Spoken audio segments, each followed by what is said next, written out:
Hey, hi, good morning, good afternoon, everyone. This is Chan Chai. It's July 21st, and we're going to be going into Akai's Open League. Password is always today's date, so 0721. And hope you're all having a good Evo weekend. I've been having a wonderful weekend in Portland. We've been hosting Elson Wong, aka Dark Speeds from Australia, and he's been a real pleasure. It's been a lot of fun hanging out with him, and lots and lots of fun playing VF with him too. So he's still in Portland. He's touring around the area. I'm not sure if we're able to find a place to play tonight. I committed my day to my family, aside from the streaming today for Kai's Open League, but I'm sure he's having an amazing time. And his next stop is Colorado. So Elson's going to be in Colorado. If you're in the Denver area, you definitely should go hang out at Arcade Akihabara, or Akihabara Arcade. Hey, Deus Ron, how are you doing today? Hope you're doing really well.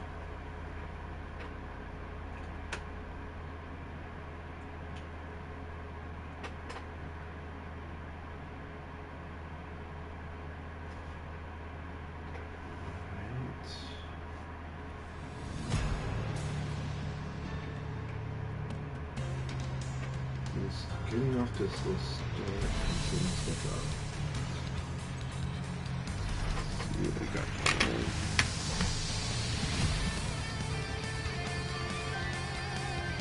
Things are just starting slow. Let me see what else is up there.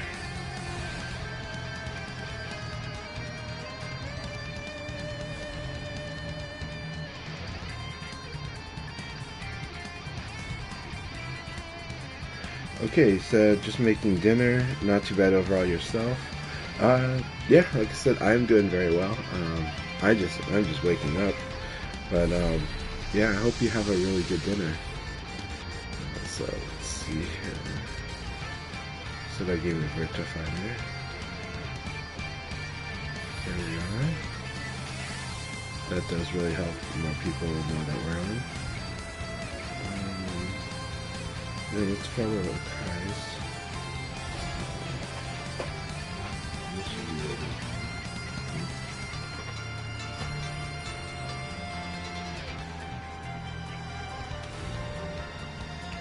Alright, got a card going on here. Read that.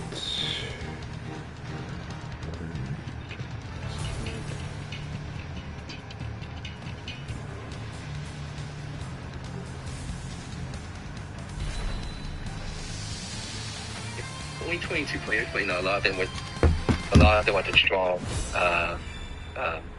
veteran players from North America, and even some of the newer generation players did very well. Yeah, that was a very exciting Evo tournament. Hey, welcome, just woke up, Chanchai? Yeah. Yep, I just woke up. Just woke up and just got my PS5 all set up again after using it last night. Yeah, you had that groggy sound. I'm used to it now. Yeah. Everyone says it's very noticeable when I've just woken up, so. But, yeah, hope everyone's having a really good weekend. It's a wonderful weekend.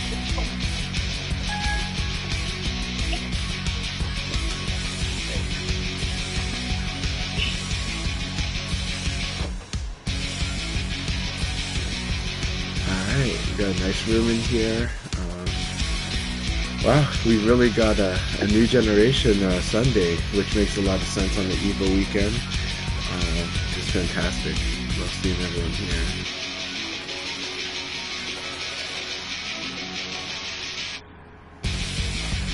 I'm going to get a snack and be right back in a couple minutes.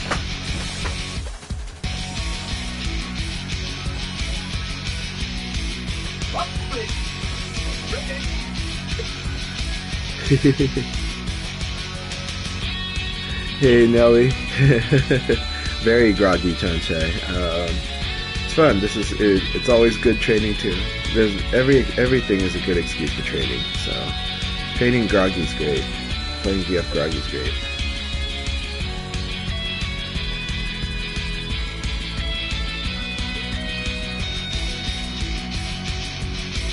Yeah, the community is always holding it down. Um, that was a really is a really powerful field that was at the Evo Virtua Fighter tournament. Huge shout outs to Mex Zedeus, who's always consistently supported VF in the California and Vegas like Evo areas. And I believe they're from Southern California. And then shout outs to also to Rayblade from Hawaii. Both of them helped run that tournament and make sure it was going, even though they also did have commitments to other parts of Evo as well. So I really appreciate them using their resource, their time, their energy, and their expertise. And it looks like things ran pretty smoothly.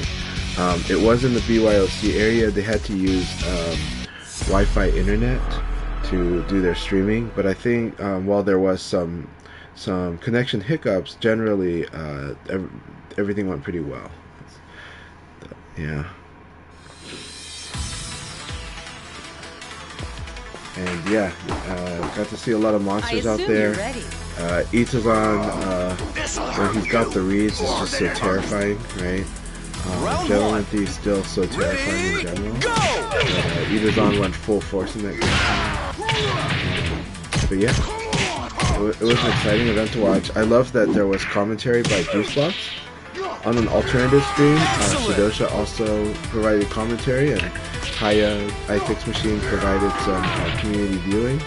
So, you know, that's kind of like the norm at like Evo now, is that in events like this is having multiple streams to watch. But I really love the commentary by Juicebox especially, but also Shidosha as well. So, you know, it made it worth watching the events twice. I ended up watching that twice, because watching it with Shidosha and then watching it with Juicebox. Both did an awesome job.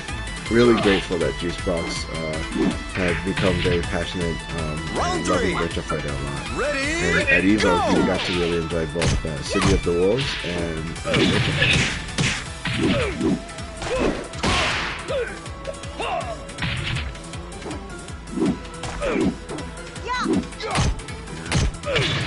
I think Rayblade had an amazing run there.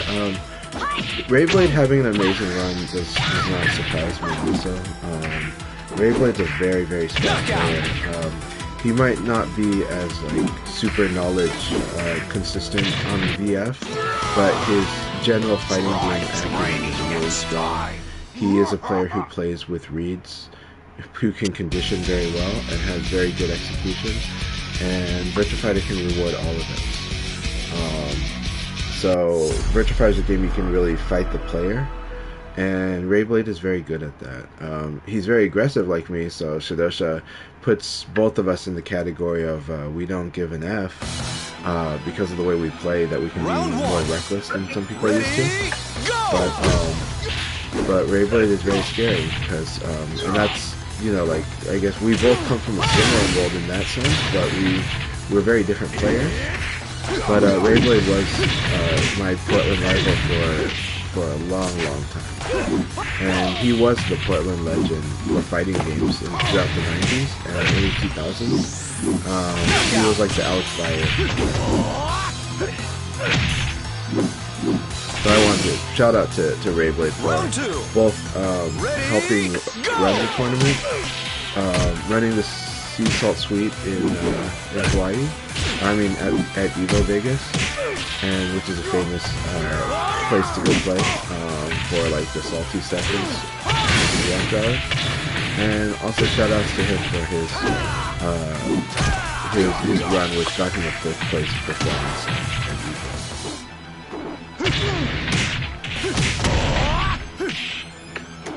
Did you already mention the winners? No, I didn't. Actually, he didn't get it. No, Juicebox got it. My bad. Yeah, but Rayblade had some like crazy battles. So shout out to him. I'm getting my people mixed up, but I didn't give the results out. I'll let you do that later. I did. I teased the grand. I did tease what the grand final was or who was fighting in it. But yeah, the 7% of the design you finished first with clean shooting. Second place was Gentleman Thief on the left. He played Jackie for the entire winner side, and then he switched to John. I think we can all consider that to be his main character, John. He finished second, and he got third. And at the back right, that's Chief representing Europe, Sarah player, fourth place. But I think seeing a lot of these players, it just reminded me back of when I started playing the game on VF4 Evo. Yeah. And so I think New Show was showing up, and he went with the Showtime nickname. And yeah. Hey. I was really happy to see Show there. I wasn't. I would have liked to see the match because KNR, St. Louis, I would consider kind of the newer generation now. Yes. But he's been playing a long time 3D fighting games. Yeah. He was matched up with against Show in the losers bracket. So I was like, that's gonna be rough. Old versus new generation. Well, Show is not to be underestimated because he plays in Japan. Show is very strong. As grumpy as Show is, and as much as he complains about Sarah in this game, he is a very strong player. Yeah, he would be the best player in St. Louis when I started off playing. And then, of course, he moved to Japan. He's lived in Japan for a very long time now. So, yeah. But he was basically the one who showed me the fundamentals of the I didn't understand it back then that much, so I know. He was the one who kind of... Yeah, he took up a kind of leadership position during the Virtua Fighter 4 era, Virtua Fighter 4 Evo era of St. Louis Virtua Fighter. It carries on the legacy because a lot of those players, STL2, Show, Dave, and a few others, they were mentored by Sumeragi. Sumeragi was a really strong player from Taiwan who lived in St. Louis, was going to school in St. Louis. And Sumeragi taught me quite a bit of Virtua Fighter 3. But Sumeragi was the one who taught a lot, including T5, one of the players that I always meet when I go to Thailand. Taught them all Virtua Fighter. They all ended up loving Virtua Fighter. They came in during Virtua Fighter 4. But before that, Show was a Dead or Alive 2 player, primarily. And so, and we still got STL Kim, right? But yeah, Sumeragi was a great teacher and a really nice guy. Show is a very interesting personality, he's a tough teacher. And yeah. So it was great to see him on there and seeing him interacting with the other players as well. He knows Adam very, very well.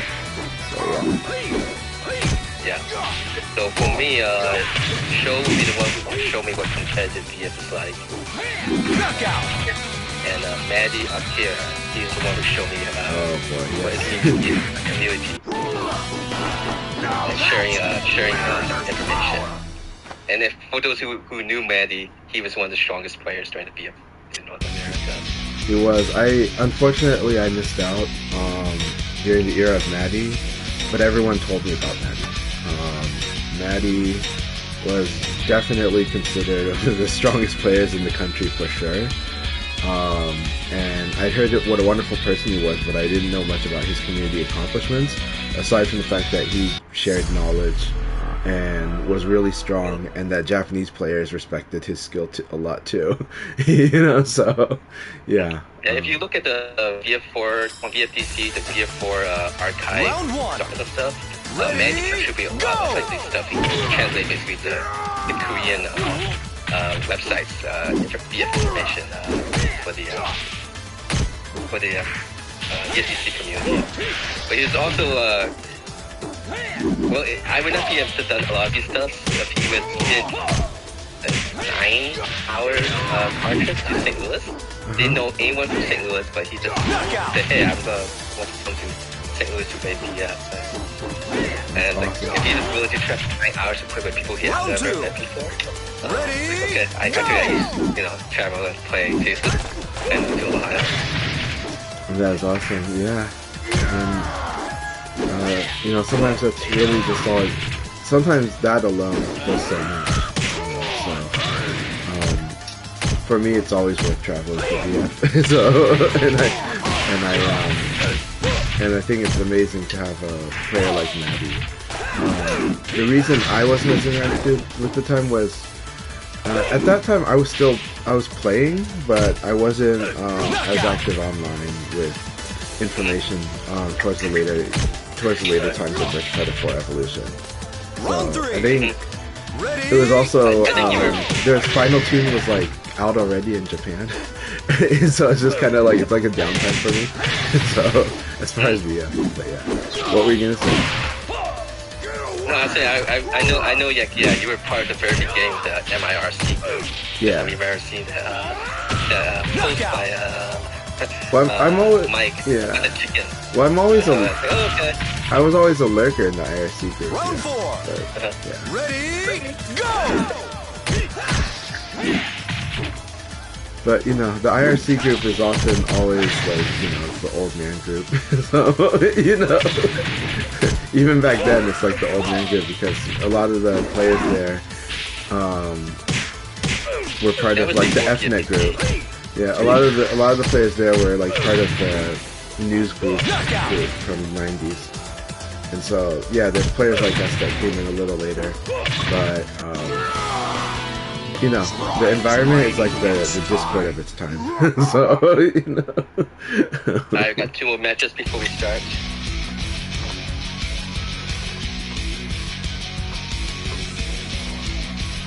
But yeah, last night at the Evo watch party that I was at, where Dark Speeds and I were playing at, I had a lot of fun watching some matches. You know, the Third Strike tournament had some real hype moments. And so, Yes, I saw this player on Twitter. yeah. Was using is it Hugo? Yeah, he was playing Hugo. It was ridiculous. Yeah. One of the best matches I've ever watched. Yeah, that was insane. Watching Hayal's run was just insane, and then he had the personality, like the charisma, the enthusiasm, really, that like just got everyone to just love watching his run. Like, yeah, that play was just stupid ridiculous. The Hugo versus Ken. There was a build image I saw, in which like he was like jumping really high up. I was like, dang, he could jump really high. Yeah, Hugo does jump very high. Yeah, but it had all the things you want to see in the 3S match. It was just like, oh my gosh. And I was just like, yeah, this is something only 3S can do, you know? Like, because of the combination of stuff in that game and stuff, you know? Like, say what you will about supers, but like when you have supers and you have supers that can be parried, and then the situations after that, but because of that, you have this like long watching somebody turn the situation around so that all the audience is understanding what's happening and then being prepared for what happens after that. So, that's something that Third Strike does like amazingly, and just makes some of the most hype moments in all fighting games. So yeah. Round 3. Ready, go! I believe so. Somebody asked, is it true that Sega is making a move yet? Sega has never confirmed that, but I am very confident they are personally. But again, it is good to temper expectations. I just feel like a lot of things that are happening, just to me, really seems like they are. But at the same time, I don't want to push it too hard, because even if they are, I think we're at least 2 years out from seeing it. I think we're 2 years out at least from it coming out, and that's like minimum. I think it's at least that. And you never know. Midori, the leaker, who's been pretty reliable information. And there's been a lot of hints posted by Aoki at the end of 2023. I want to say, just to be clear, like the short answer is no. Long answer is maybe. Yeah. But there's also the possibility that plans could change, something drastic could happen to Sega, or they just change strategy. There's what's clear, what was announced last year at the end of last year is they have been making a big lineup of games. They didn't put Virtua Fighter on that. even though according to leaks, Diversify is supposed to be a big part of it. So it is weird that it wasn't even hinted at in that big announcement of lineups. And if those lineups don't play out as well, who knows what they decide, you know? So there's a scary thing like that, you know. But at the same time, development cycles, if they were making a new VF, I do think the development cycle would be a longer development cycle, even though I think fighting games usually do about 2 to 3 years. But some fighting games are 1 year. I don't know if Virtua Fighter would be 1 year. This game was 1 year, but it's because this game is, you know, is kind of a remake / port to the game. But the asset work is no slouch in this game, actually. What were you gonna say, Kai?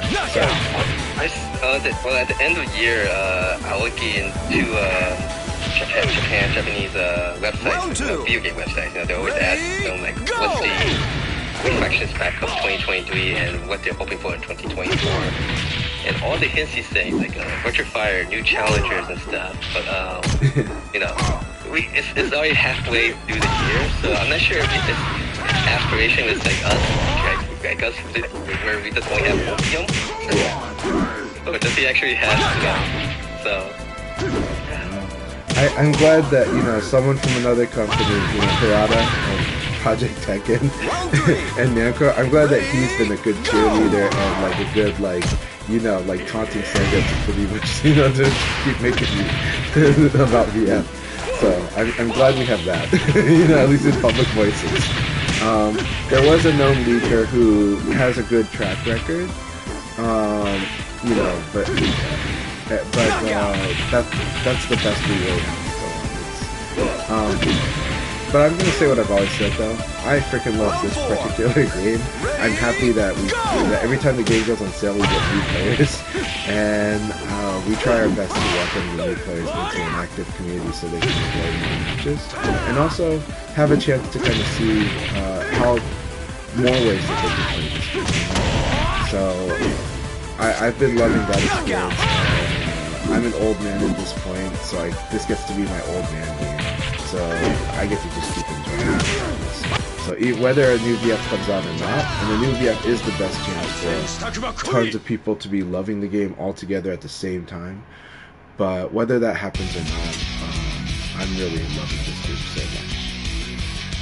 I'm going to interrupt you now, and we can start the first league of the day. I totally forgot that I blasted my audio. Okay. Thank you so much. Good luck, have fun. Alright, good luck everyone. Alright, I totally forgot that the game volume is loud because Elson wanted to hear it on his headphones. When we were playing, like, I totally forgot that I had to change the audio settings. Yeah, my game audio is too loud because of the session with Elson and this weekend, and they were demanding that I raise it. Alright, I'll try to focus on my match because I can't change the audio now.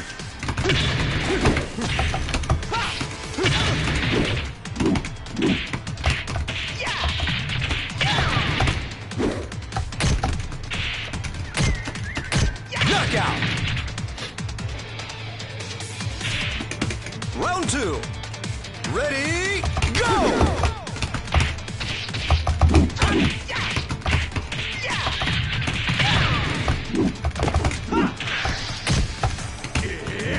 Yes, just attack. Knockout! Round 3. Ready, go!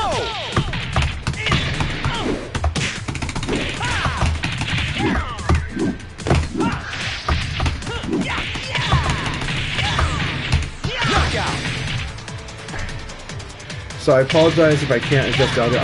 Let me try some ways to do this. I want a serious fight! I don't know if this works. How is the audio now? It probably doesn't change a thing. It probably only changes on my side. Did the game audio go down? I think I have to go into the main menu settings to actually do that, which sucks. Yeah, the game's still going to be too loud. I apologize for that, so I'll try to talk louder, because I can't, until the league battle is over, I cannot change the game audio. So, it's just unfortunate. I have to go to the main menu to do that. So I will do that when I after the league battle. I'll go back to the main menu and change the game audio. But basically, yeah, I brought my PS5 to 2 sessions on Friday and Saturday. The local player Chris had it set up on his stream, but Elson Wong wanted to listen to the game audio louder when he played. I play without the audio, normally, because when I stream, it goes into the mic. So that's what happened. So unfortunately, I blasted it. I normally have the audio set to 1, and then the mic will be fine. But I'm gonna turn my mic up. I'll try to turn the mic up, but usually that doesn't go well. So I'll try doing that too after this game, and we'll see if that works. If that works, just let me know that that's what works for you guys. But the game audio is very loud too. It's set to 14 from 1. Normally I have it set at 1. Ready, go!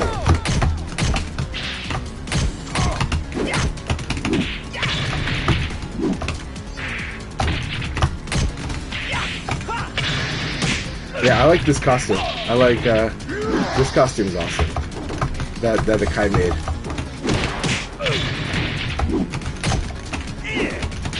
Good. All right, Akai, let's do this. Round 2. Ready, go! Look at that committed knee. So good.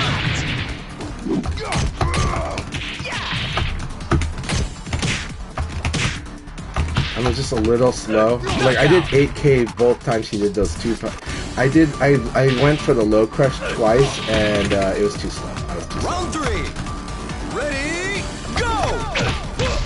And it's also the instant low crush too. It's like normally one where if you do it early enough, you're fine. Right? I'm dead. That was a good game, Akai. Very good game. Very good game. I'm just a bit slow, and I will get him next time. I'm glad that I got the reads pretty good. I'm glad I got some reads pretty good. I wanted to block the second low earlier, but I'd input something else. So again, my inputting a little slow. That can cost it, but it was a good match. That's the assessment. Let me adjust the mic volume.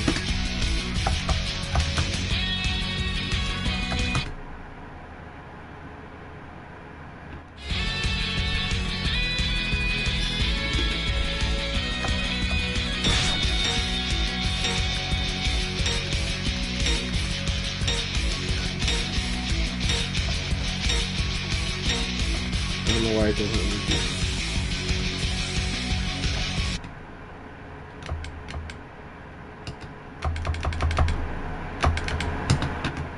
Alright, how's my voice now?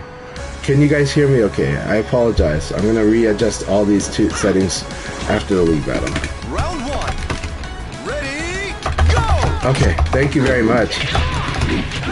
I didn't want to like set it into to where it's like, if you set the mic volume too loud, you know, that's going to be really painful sounding and like a lot of distortion.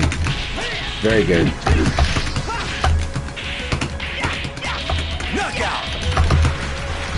Alright, J-Thor, it's so good to have you again, my friend. So, J-Thor has been an amazing community member from my region, Pacific Northwest. And so, I always love their enthusiasm, their fun. They've been enjoying this game, Virtua Fighter 3, and Guilty Gear as well. Alright, counter hit with that. Very good, low crush there. Okay, that was bad of me to do, by the way. Like, that's a situation you're not supposed to attack. Because if you block that second one, just on normal, it's like +2. So I can imagine that it is minimum +5 in that situation. So he just responded slowly. He was playing more on reaction. But if he had buffered, he would have hit me.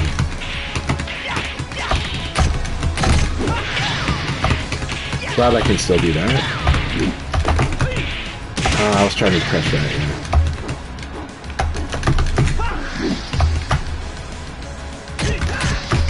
Yeah. Okay, it's a range thing. I'm too far away, he's using a slow attack to catch me from the range. That's what's happening there. So, what he should do, after kick, when your opponent blocks kick, just throw an elbow out. You're like +2, just throw an elbow out. It'll just beat almost anything that your opponent will do for an attack. So, very good game. Now, it does make you susceptible to evade. And at that frame, the elbow is a good one. The downside is that you can be they can do evade PK. But you should do it to set the tone. And then you should be watching, are they going to evade? You know, so and most people will not. Like, most people will do an evade but not do, like, evade PK. But yeah. So you can do kick into elbow. It's a pretty strong one. If they do evade PK, then you do kick into low punch. But that does open you to being crushed, though. But it's interesting mind games. When you set the tone, the mind games can start in a more consistent, easy to do fashion. The key to playing frame tight is that it allows you to set the tone and then work from there. Round one. Ready, go! Alright, full 3-string. Very good.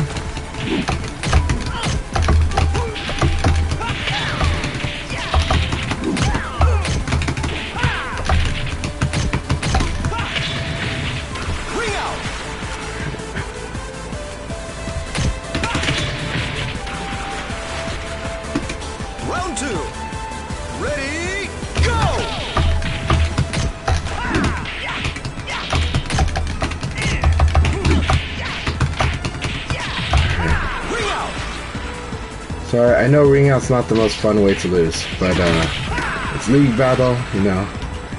Captain Mantis shows no mercy.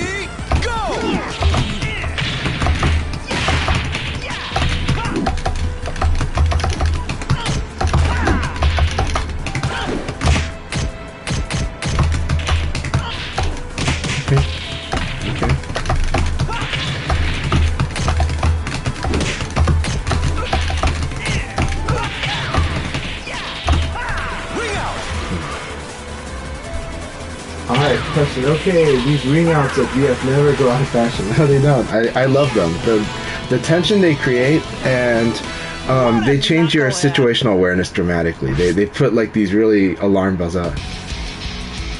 Yeah, Akai makes some awesome ring outs. Thank you for the battle, Venus Head. VF1, the stage is so huge. Oh, not that huge, but it's huge enough that, you know, ring outs. VF2 can be quite a while to get to the ring out. Yeah. Oh, Akira's ring out. Yeah, Akira's ring outs are pretty mean. I think the ones for VF1, the one to remember is Lao, right? If Lao hits this like up knife in VF1, he can ring you out from the opening. VF1's really awesome. I like playing both the classic VF1, even though on Sega Saturn it's not the best port, like it's really glitchy on the polygons, but still great to play. But then VF Remix is really, really cool. Virtua Fighter Remix is cool. You only play Lao in all games. Yeah, Lao is awesome though. Lao is the most quote-unquote, like the way the Chinese describe Lao, Lao is the most honest character in this game. He rewards very direct skills, and the skills that he have are stuff that is like, you know, recovery hitting people and knowing, and if you know your frames, like very, very much like strong situation checking with him. Strong, like, okay, I hit with this, I should do this. It got blocked, I should do this. I crouch hit, I should do this. They're doing this, I should do this. He's got very strong checks like that.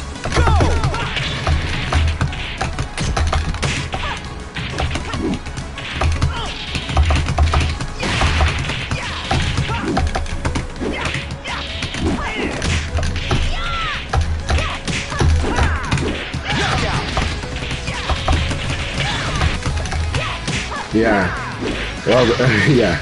It's Remix is definitely Remix is like their redemption arc because a lot of people complained about, even in the era when like ports, like honestly, fighting game ports were bad before the Sega Saturn. Sega Saturn was like when they started getting good, you know, and so but even then, you know, people did complain that like that the Virtua Fighter 1 remix or Virtua Fighter 1 port just wasn't like that.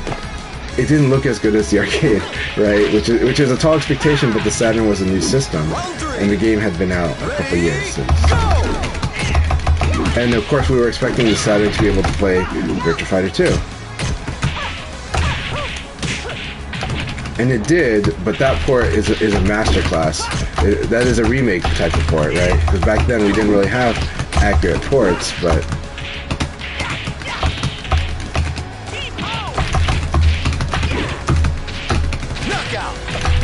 Alright, so he just got... I swarmed him with Leon. Got to remind him about some of these things, these sequences. But good game, Slay. Forgot to train, eh? And then also how effective evading or dash evading can be against Sarah as well, you know. And also the problem with doing too many high attacks against a player like me also. Now, Solari doesn't overdo the high attacks, it's just more that they are opportunities for me to kind of be aggressive.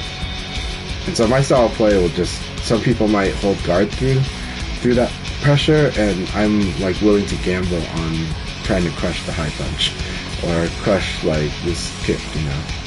So yeah, and then there's the pressure game. So when Leon, okay, so something for Solari to know, when Leon has evaded you, right, you're in side turn, but if they were able to attack you, Leon's side turn game is very strong.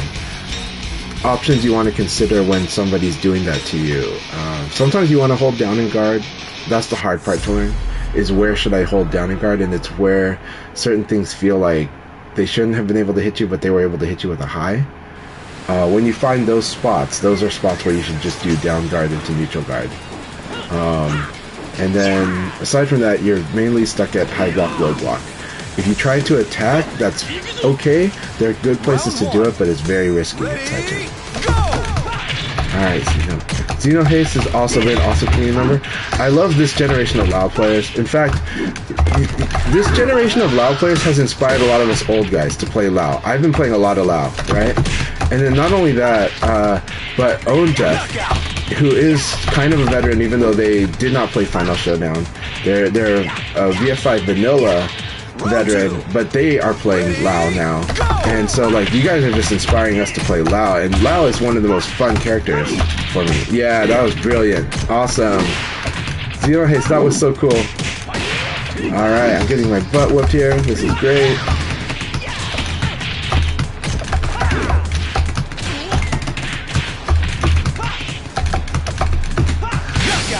Go.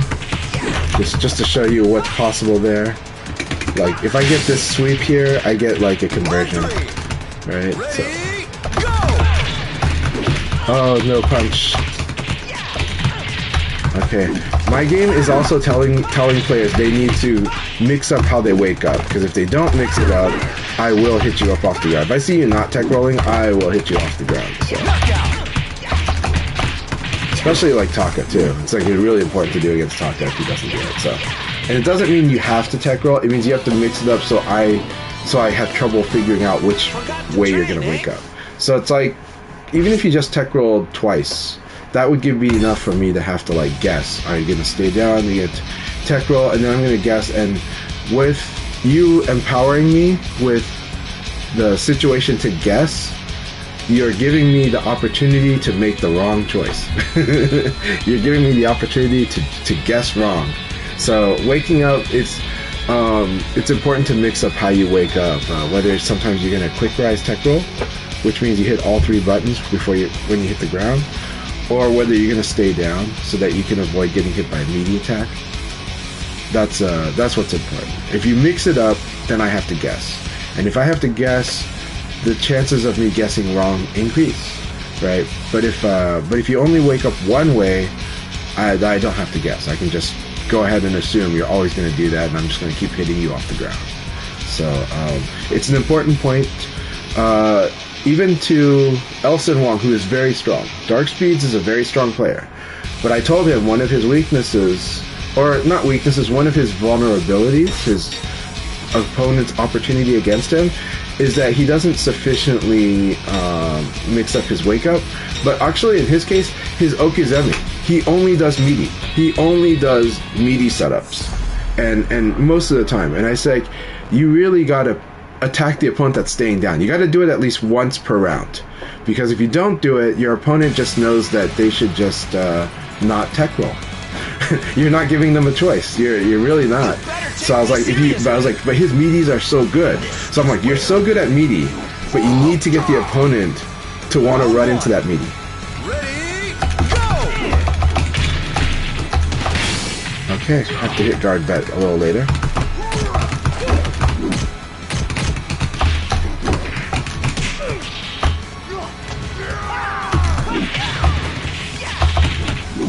Alright, that is my Chun-Chai special. You know, it's like, I love that Leon can work in 90 degrees. Round 2. Ready, go!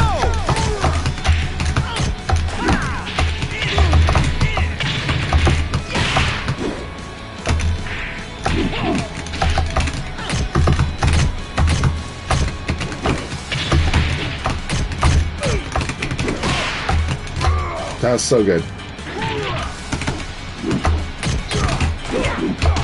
Really? I thought that was guaranteed. Okay, not guaranteed. This has got to be guaranteed. Like, okay, I was just late. I was slow, I think. Ready, go! Very good opener gets me.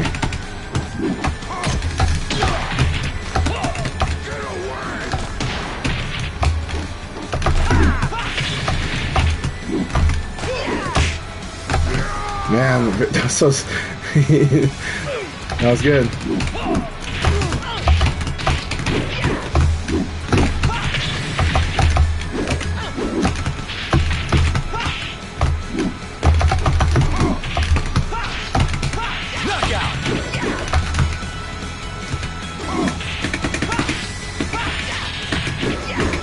Round 4. Ready, go!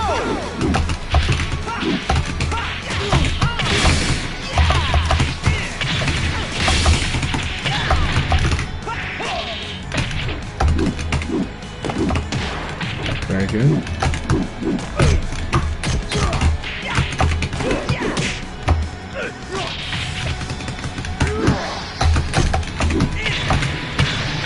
I see. It's a little slow in the response. Okay. Alright. Very good game. That was an exciting battle as always, RJ. Thank you very much. Speaking of okizeme, if you develop a good knockdown okizeme, which Leon is good at, that's one of the things Leon's good at. If you develop a good knockdown okizeme, that can buy you a lot of time to think. It can lock down an opponent in a forced guessing game that's really rough to deal with. That's why I do it a lot. It allows me to think while I'm doing that, because it doesn't take much thinking to do the forced guessing. It doesn't take too hard of thinking to do that, so I get to store up my focus, my mental energy. B-Ninja, awesome, man. B-Ninja's... I am excited for Colorado. Are they Colorado? I don't know, they're not. But B-Ninja, fantastic.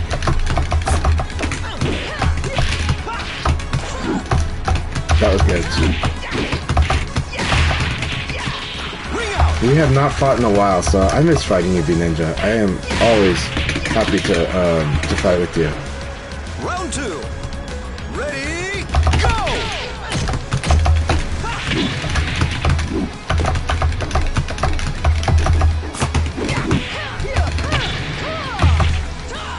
Very good. Go with the neutral, always good.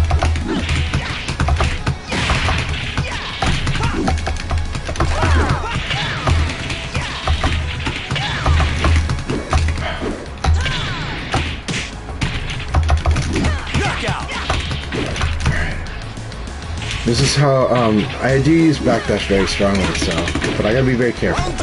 Vanessa has tools to deal with it.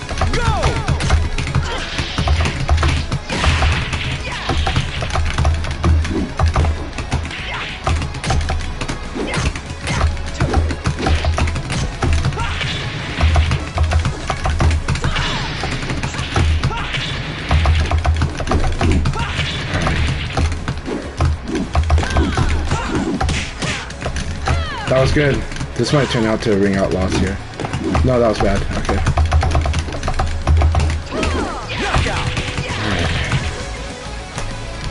Alright. Good game, B Ninja. I know this is not the type of game you like to fight, but at the same time, I know when you're very scary at it at times. So, good battle. Thank you very much for the fight. Using a lot of spacing against you, but again, I've seen you really blow me up for doing that too. So, welcome back. I don't know how long you've been back, but I'm really glad that we're fighting. So. Those textures do too.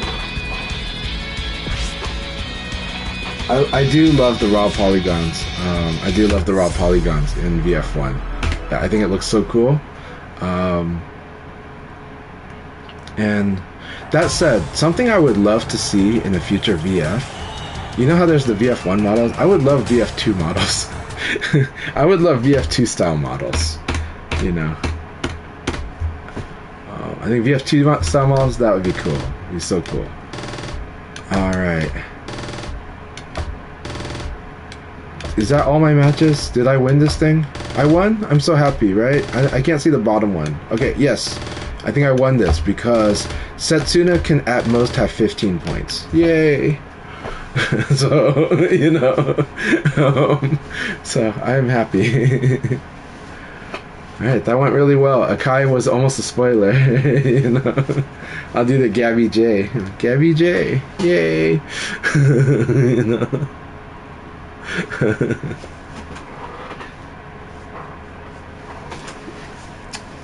I am going to readjust the audio because I like the game audio being low because I don't like it to suddenly, like, when I forget that it's loud and it blaring out, you know. So.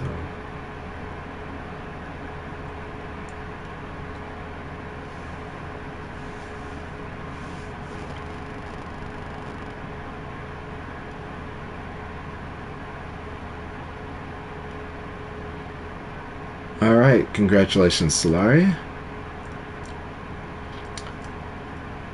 So this is really exciting, you know. I think Solari is a very, very strong player with good fundamentals. They've only been playing a few months. And so I think this league is good for them because it shows a lot of different things. I do think they're a player that plays better, like even stronger in long sets.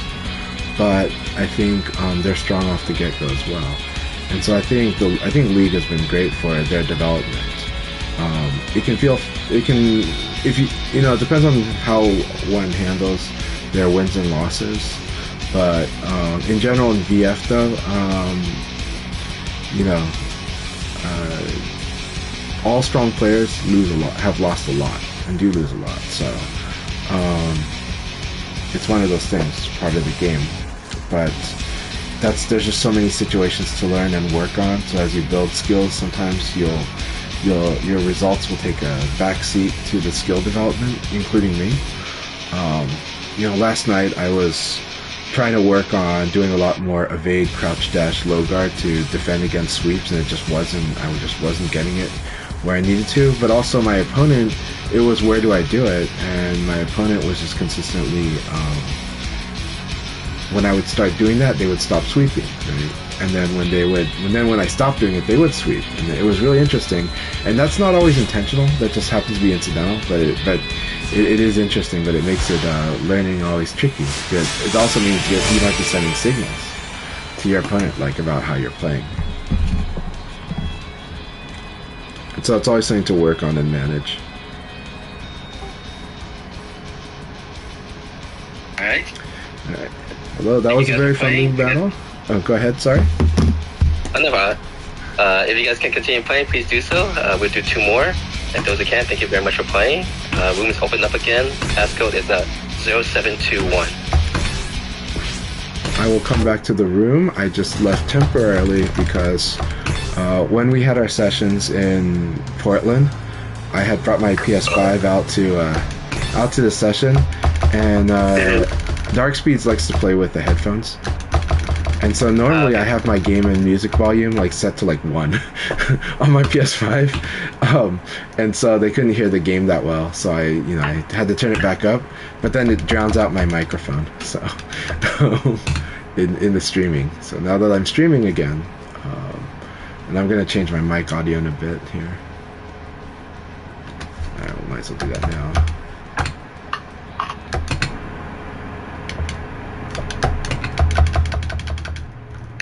Okay, to the people watching my stream, how is the mic audio balance now?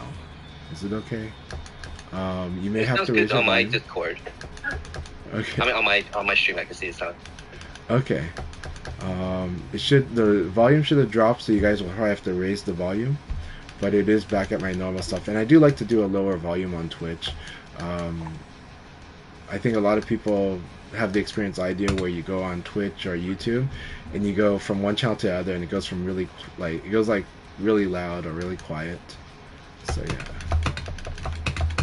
And all right, we don't do ad breaks anymore in the middle, right? Just at the start. So. So, what would you like to talk about today, or did you have to go take care of something right now? I forgot. I'll get the league up and running, and then I'll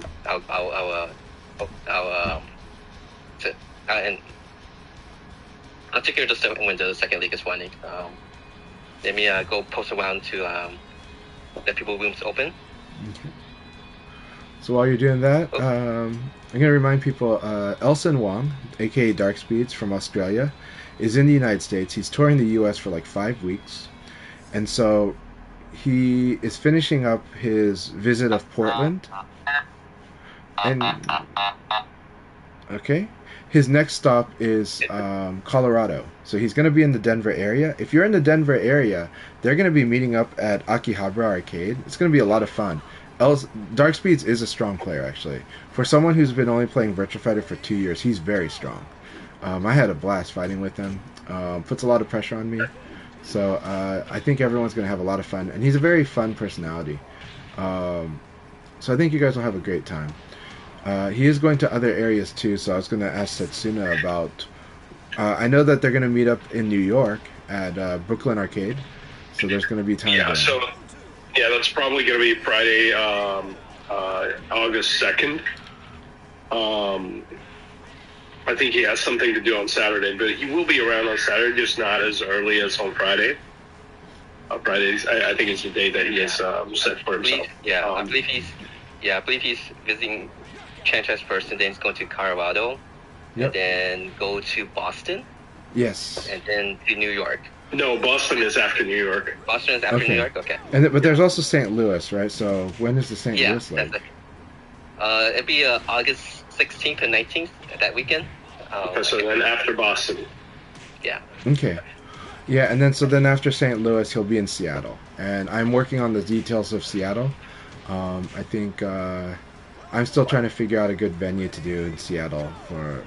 So any players in the Seattle area, would love to have your recommendation, but it is going to be like on a weekend, and so the hard part is that the usual venue for Seattle that we've been doing has been like on Thursdays, and I don't think that's going to be the case this time. So because of that, we're looking for a venue for Seattle, but that's going to be like August 20th or so. But yeah, so I hope you're excited for that. Colorado players say they're excited. I've been having a lot of fun hanging out with Elson and sparring and fighting VF with him. I did give him a lot of advice, but he's very strong. So even though I'm saying I'm giving him advice, he's a very strong player. He's got very, very good sequential memories and the ability to read. But I can tell you the tips I gave him. I told him, and I think he's going to work on it. I think he's a guy who learns pretty quick and takes the advice. So I told him if he did more fuzzy guard... what's that?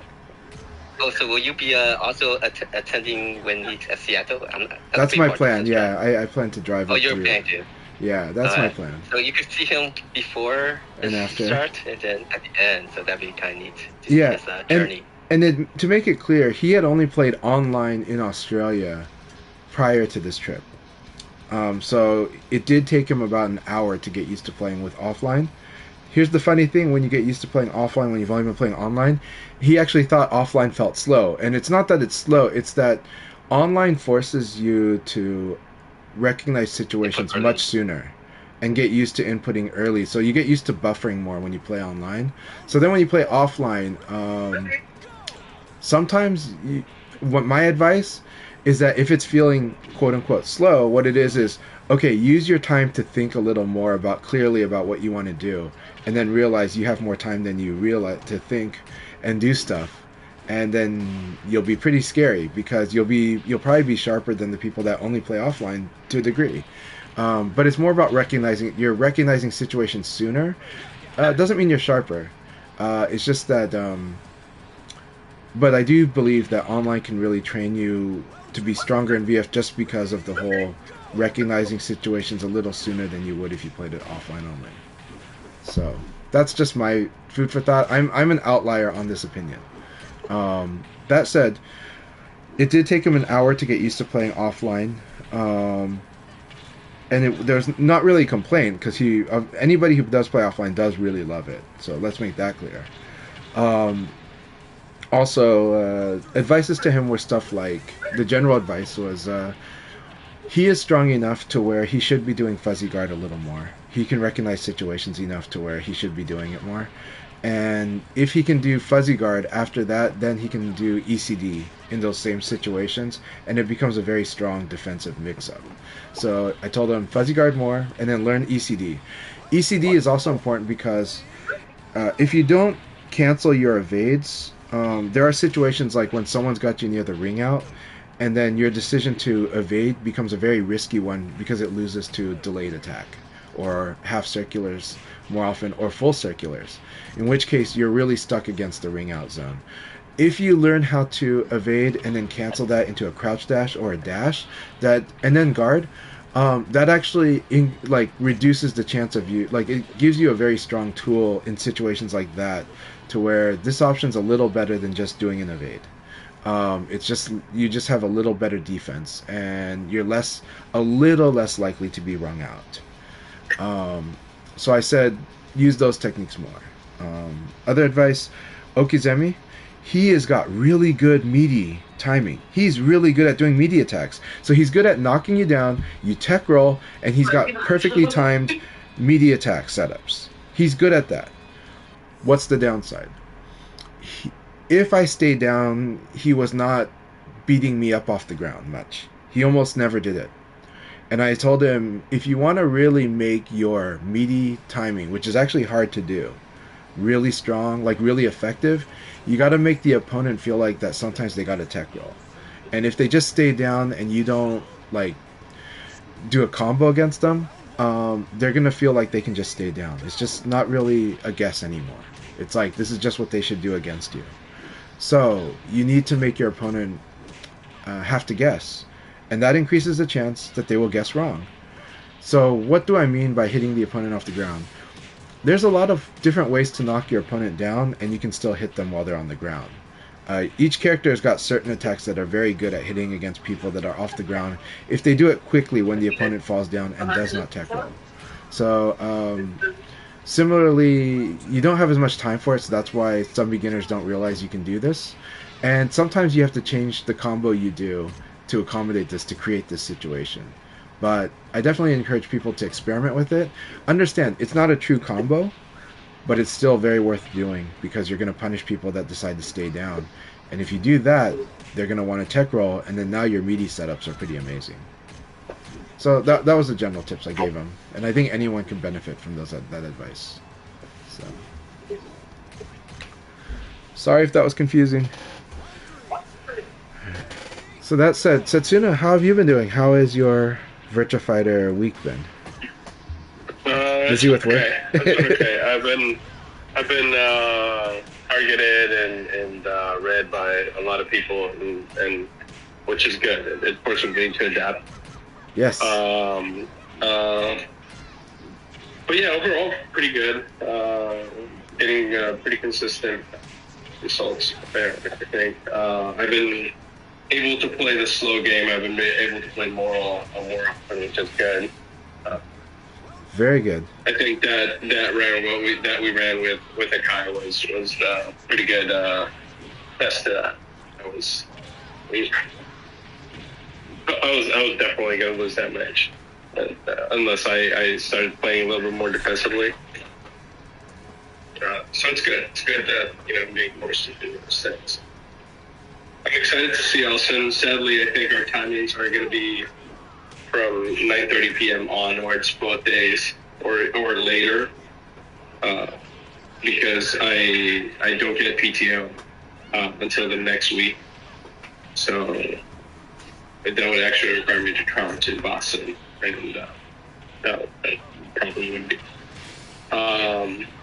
Yeah, but Oh no, go ahead. You can finish. so yeah, I actually drive up to New York, and he was like, "Well, why can't you make it up like earlier?" I'm like, "Look, I'm leaving as early as possible after work, so 4 hours drive is probably going to be like 9:30 p.m. without taking into account traffic, which it's Brooklyn, so it's traffic." So but yeah, that's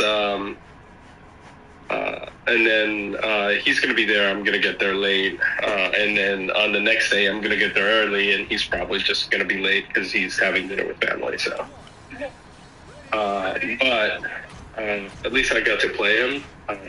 Hopefully, get to do the long set that he wants to play. But it'll definitely be good. What else? Yeah, being sick is not. I've been having trouble playing because of that. Like I feel like my reactions are dual. So I've been having to. Hang in there. I hope you'll get well soon. A lot of people have been getting sick this summer, and more sick than usual. So it's been very interesting what people like, and many different types of sick illnesses. So it's not been a fun summer for a lot of people when they got sick this summer. Been pretty rough, actually. Yeah, for me it's been like work was tough, and then we had our toughest week of the year a couple weeks back, and then when we were done with that, and I went to Minneapolis, and I came back, and then everybody was sick. So I was working, I was trying to work super hard, and then I was like, I got sick. So I'm like, okay. Yeah. But it'll get better. It'll get better. It will. Definitely, this week is going to be a lot easier. But yeah, thinking about ways how to make it better, and I think that I've come along some things in my VF training that I wasn't using before, so that's definitely good. So I'm in that point where I'm going down and up. Yeah, and well, it goes up from here, and also what you said about that people are targeting certain stuff against you. That's really good. Yeah. When that happens, it's like the best area of growth. It's the best time for like building up your game, and it's like I have to deal with it quite a bit, so Yeah. So. No, I know it's good. It's good. It's good putting a target on your back for a certain thing. So I'm happy. I'm excited.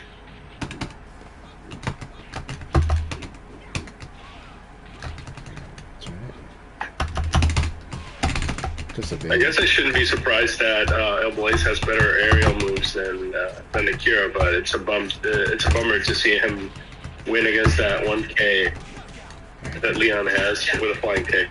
Yeah. Well, it's really good. Well, it's with El Blaze, I got to remember something. Just evade that thing too. Alright, we have 2 more matches before we start the second league. So anyone who want to join, you still have about 3 to 5 minutes. Yeah. So when Elson comes to St. Louis area, I already told him that I will definitely make sure I see him, but I won't be able to play with him too long. But I think it's been. Was he staying in Tim's house? No. That's okay. But on a more serious I'm note, playing. If you know, you know. But I'm playing. but on a more serious note, he is Tangoman is already will be coming to St. Louis, so Oh, that's beautiful, awesome. Trip. And I think Tango is fantastic. yeah, Tangoman and Elton will be staying in the same Hotel? Airbnb. Yeah. Oh, nice. So I'm not sure where I'm going to coordinate. I have to also. I think Paul is actually going to be moving soon, so we're not entirely sure what his schedule is like. So. Oh no. He's gonna be Hawaiian, which means I can fight him, but we'll see what happens after that. No, I believe he's. Wow. I'm pretty sure he's East Coast. East Coast now. Oh, Only okay. going to East Coast. East Coast. Oh, okay. Yes. So he's gonna love that then. Then he'll still Where's have he good. moving to? I gotta talk to him. You should ask him. I'm not sure if this is public information yet, so you should check with him before I tell too much. Yeah, no. I'm not gonna tell him you told me. But But yeah, good for the East Coast side. But I think he was planning to do it at end of July, so I had to go double check. If he hasn't moved yet, then we'll most likely do something in St. Louis together when Elson's there. And if anyone ever come visit St. Louis, I'll treat you to Ted Drew's frozen custard. And okay, Oh, that sounds wonderful. I I do love it. actually have a trip not planned yet, but in thought. I want to go to St. Louis. awesome. I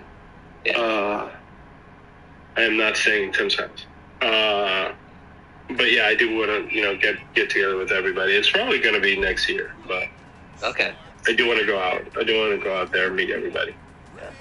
Well, I think Hopefully, it'll be a cheaper flight than Denver, because Colorado, for some reason, it's so expensive to get there. It is closer though, St. Louis to you, so it might be just cheaper just based on gas mileage. Hopefully. Oh, this is the next match, right?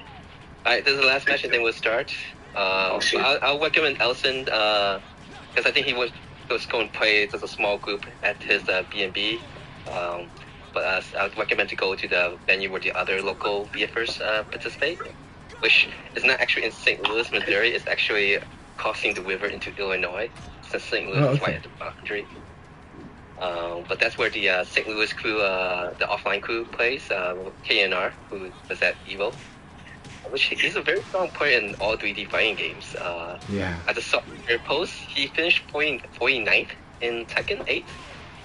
There's like 4,000 people participating in that.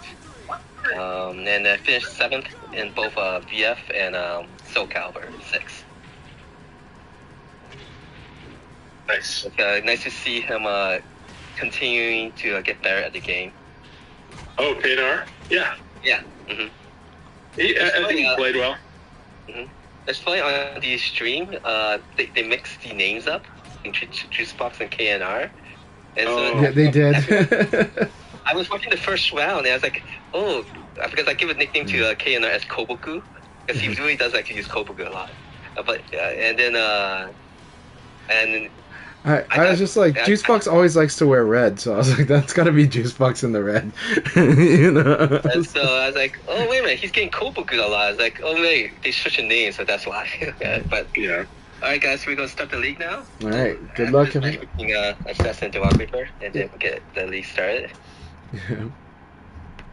So, Akai just got hit checked by KNR, so. So. KNR is a very fun player to watch, though. Yeah, really enjoy watching them in all the fighting games, and the energy they have, both the St. Louis energy and just their general energy. So much fun.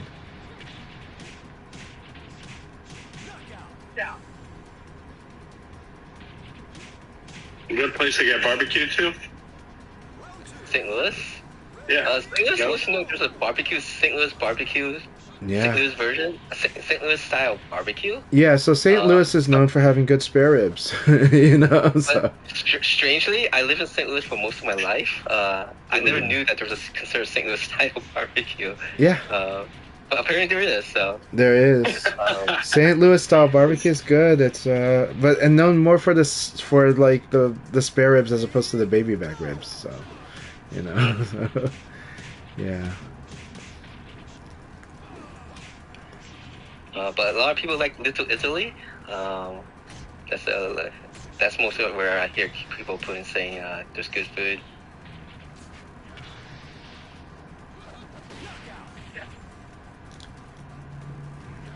And some good Thai Vietnamese food, I heard. Alright guys, we're gonna begin now. Alright, good luck, have fun. Yeah, good luck, guys. 10 players, so like last time. Alright, this is going to be a pretty crazy league battle. A lot of, this is a good one. It's a really brutal one, actually.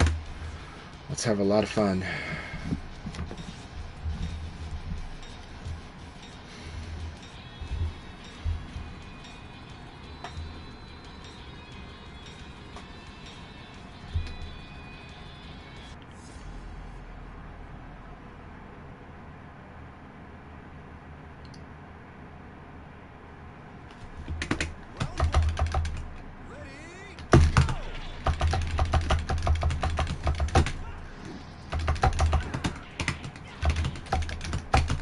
Very good. Very good.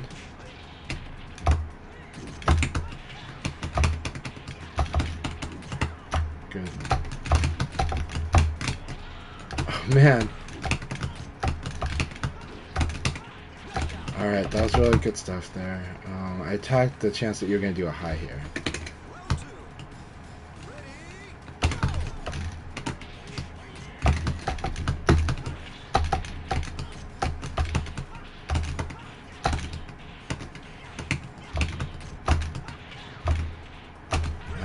This is Leon's side turn game is really brutal.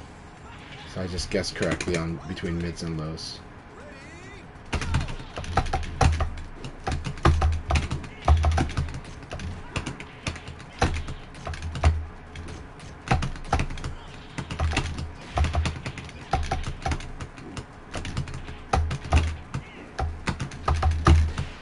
Very good.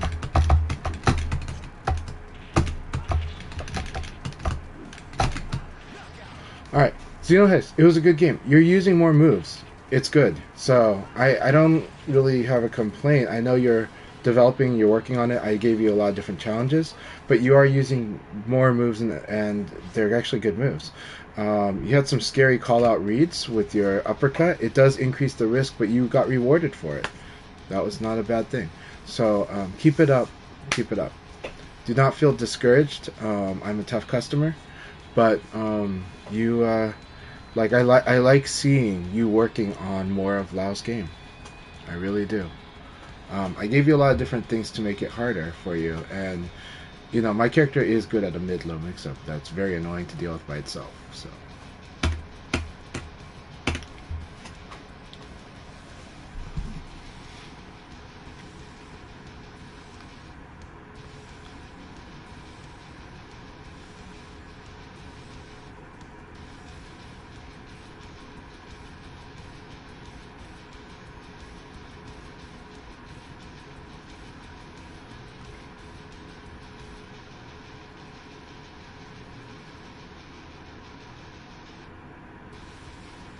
Yeah, what Solari said is 100% true, though.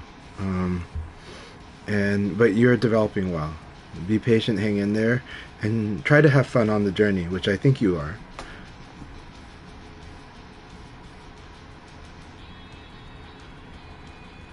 But even little, small investments in time are fine. Well, thanks for the shout out.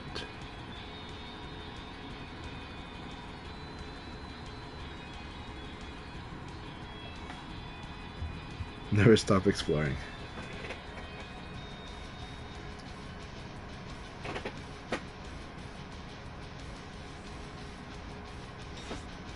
If the guard was not working when you wake up, there is a thing where you cannot plink it. If you hit punch and guard at the same time and let go of punch, or if you hit punch and guard at the same time, yeah, if you do that, you can mess up your guard by doing the throw input. So, or like what we do is guard and then punch, right? So guard and then guard plus punch. If you do it too quickly, that can mess you up. I'll talk to you about it later. It is an unfortunate thing, but yeah.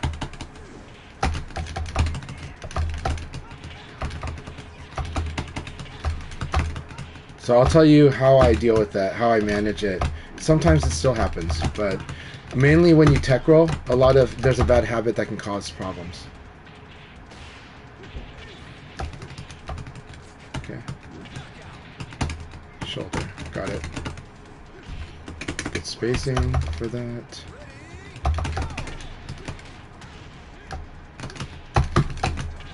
Yep. Falling into habits. Falling into habits. Gonna die.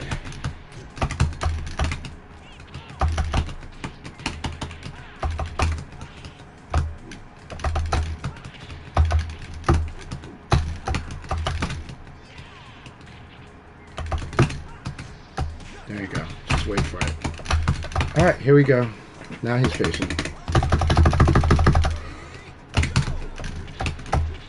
Yeah. That is the risk for doing that. Okay.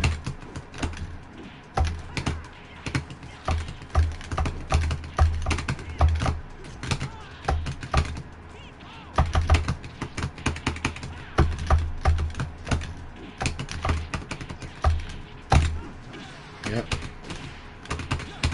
Always gotta remember, he's willing to do the 9K because I'm willing to do the low here.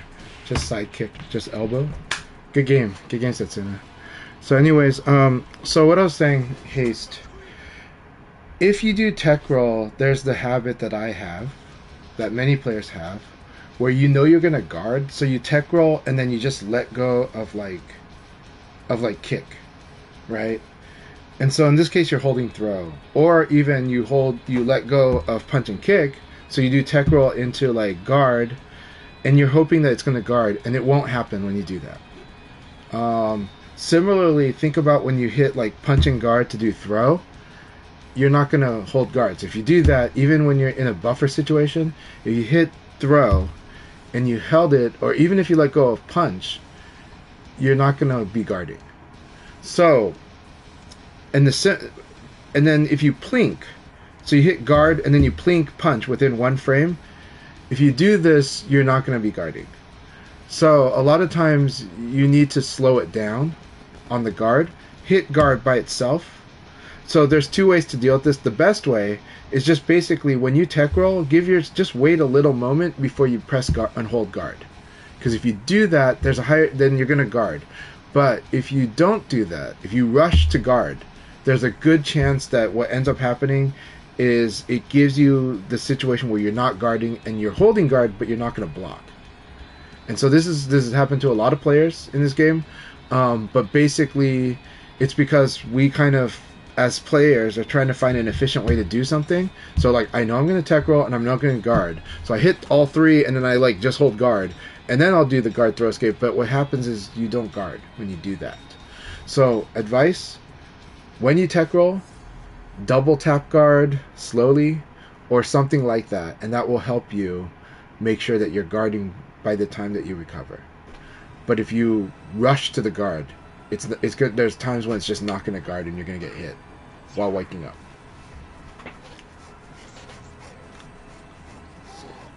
There's other situations like that, but not that one.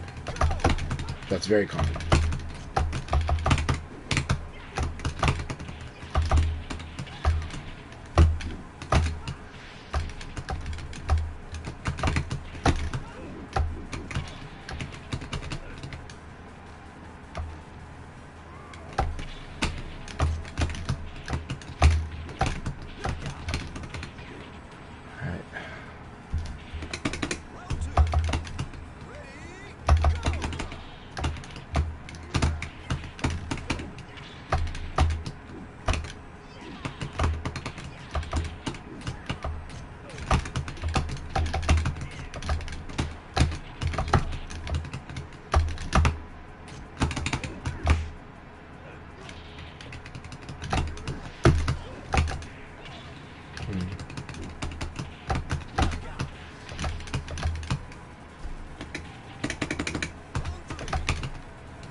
Alright, good game, RJ. Good game.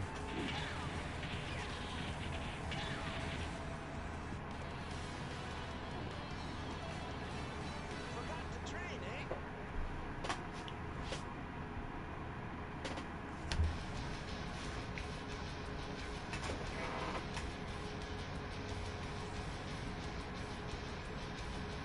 eh? Okay. Online, well, even offline it can be tough. Like I had trouble blocking lows offline, but blocking low can be hard. That's all I'll say.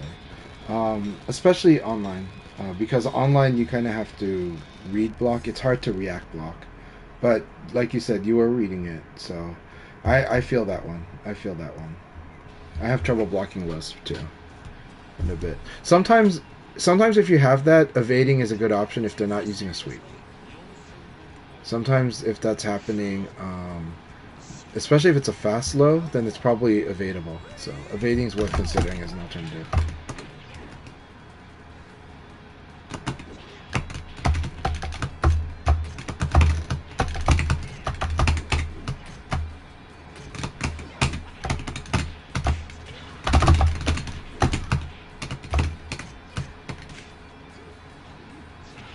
I don't even know what I want to do against Condor right now. Yeah. There's too many hit frames to deal with. Okay.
Alright, good game, Condor.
That was really good. If Brad gets this hit on a backdash with A, that was so good.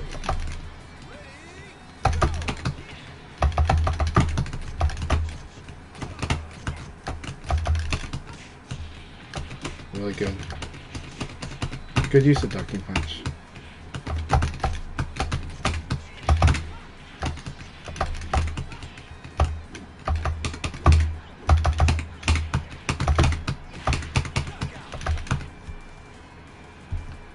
Really good use of ducking punch.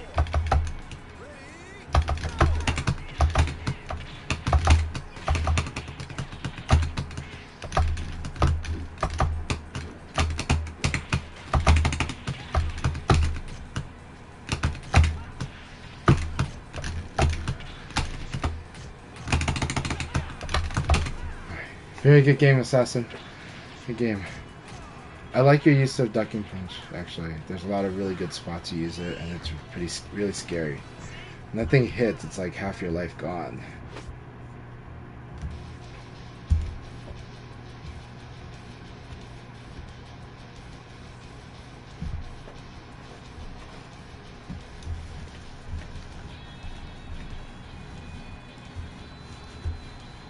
Very good game.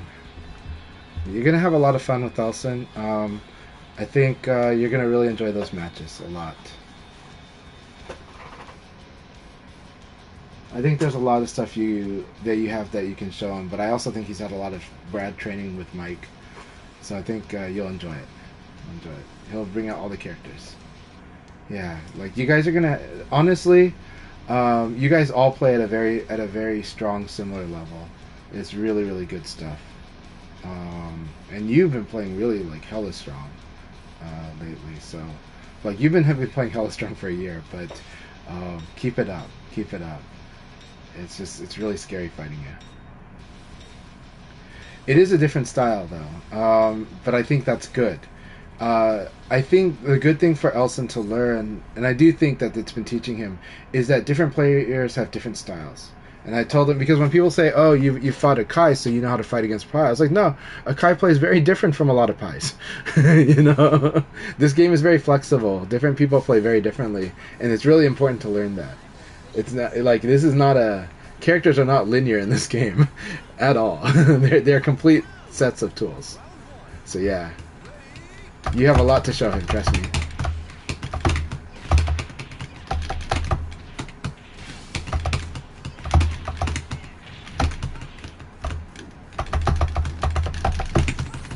Good.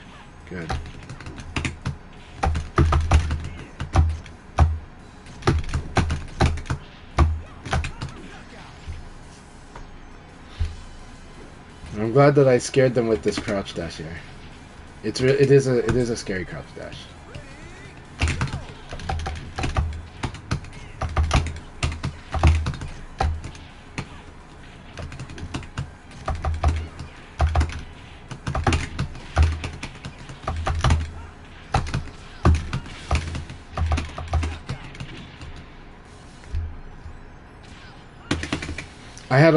I got to play against Elson's Sarah a lot too. This weekend, and their Sarah is very good. But so is Solaris.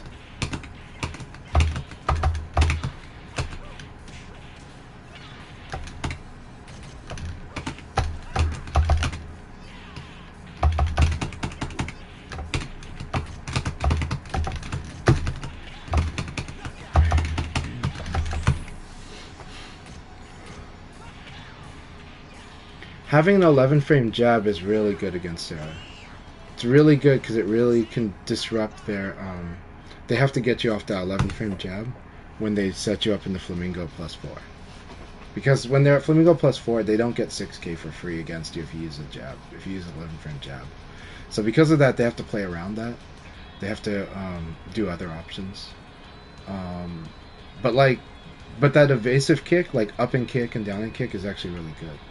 In Flamingo, and they can really punish you for doing not so much for doing the jab. They can punish you a bit for it, but it just changes the way that they need to play that against you, and they have to check to see that you're doing that.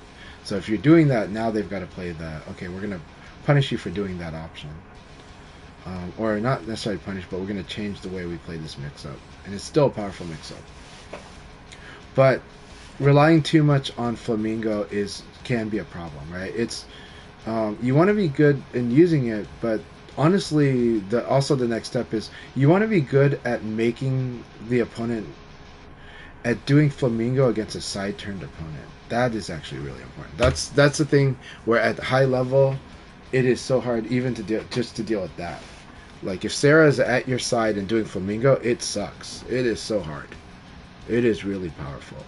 Because now you are in that situation where it is similar to using Flamingo against somebody that is intermediate level, because it is simply I got to guard low or high and I can't really do much in between. So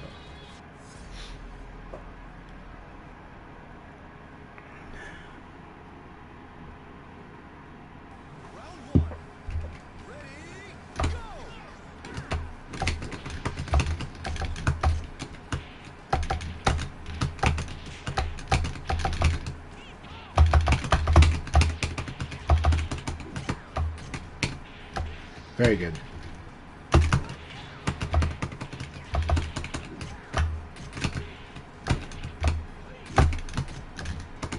Very good. I didn't finish that. Okay.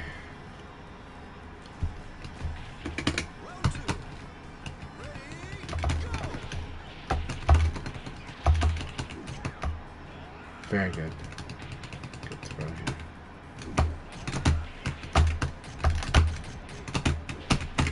That's right, I gotta mix it. Mid and throw there. Okay, very nice.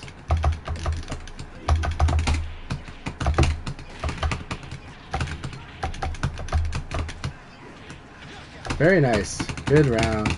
Good round, Jathar.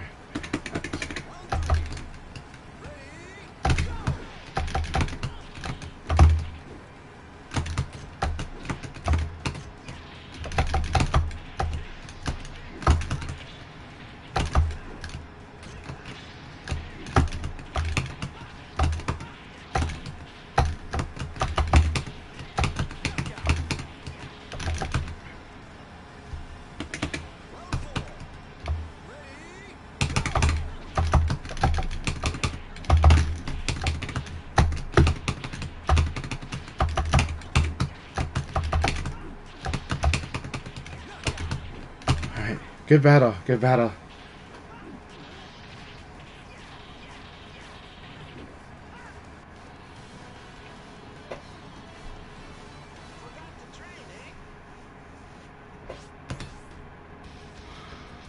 Whew. That was fun. That was a lot of fun, as always, Jathar.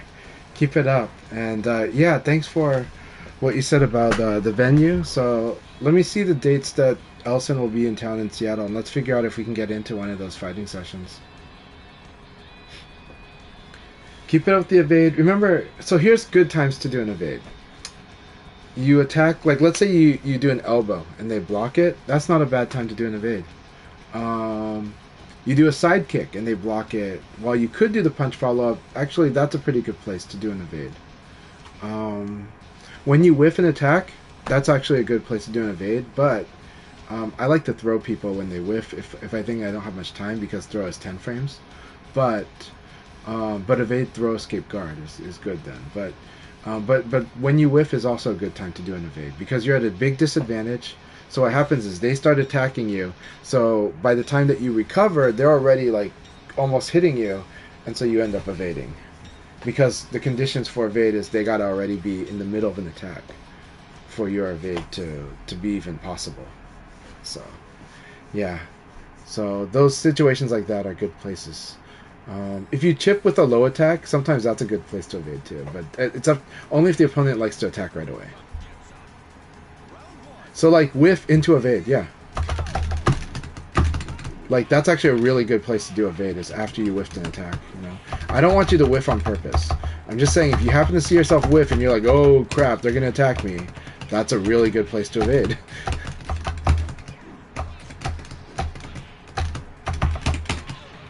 Yeah, I'm so gonna lose this match today. I'm just not ready to fight against Blaze.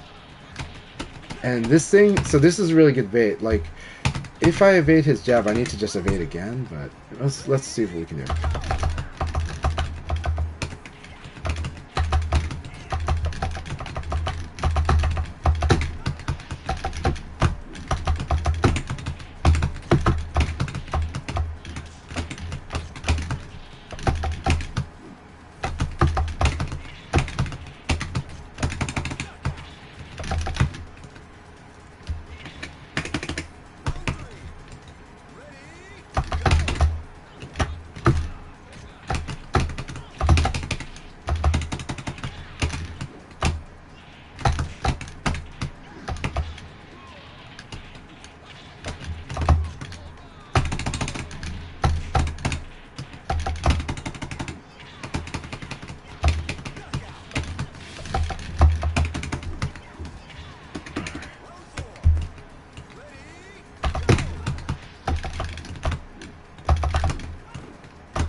Well, that got very scrappy, but good game, Reaper.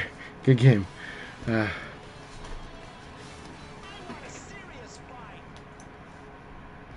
think he was expecting me to do way more low attacks. so he's just like, I'm just going to destroy him for doing low attacks. And I'm trying so hard not to do low attacks. Alright, well, for sure Setsuna should win this game unless he loses. And I win. But this is a very close battle, but I think Setsuna's got a strong edge here. But B Ninja is very strong. This goes 5 rounds. A lot of times.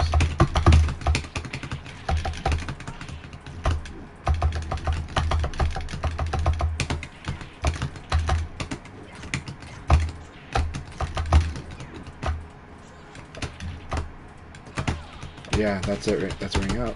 Nope.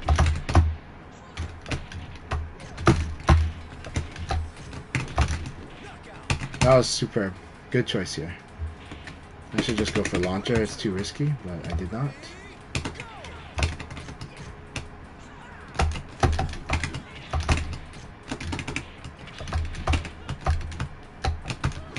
Yep, that's it. That could have been a ring out.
I'm not getting into that.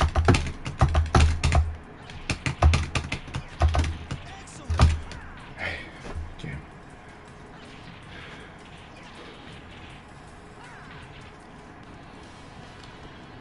Phew. Damn.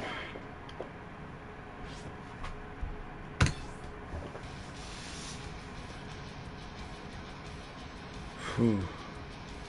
This is like a crazy field. So good battles, everyone. Really. Xenoheist, don't worry, keep it up. Keep sparring. You know, I'll try to be able to play on PC more. If you have to let the PS Plus lapse, then I'll try to be able to play with you on PC as well. But I'm really glad that you've been investing time and resources into VF. I think you're good, man. Hey, thank you for the VF Thor. Let's play a lot more soon. Congratulations, Setsuna. That was an awesome run. Very, very fun league battle.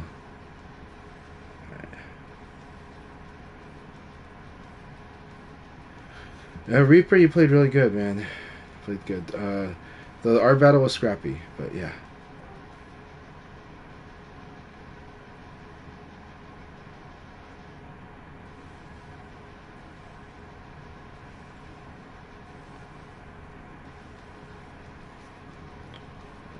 Can you guys hear me okay? Yeah. Alright. Congratulations, Setsuna. That was an awesome run, man, and good beating me up in that league battle. I had a lot of fun with that battle. So. Yeah, it was very fun. GG's Akai as well. Yeah, y'all are giving me a run for my money, and the Rock Reaper just actually beat me. So. Reaper Round one. Ready, go!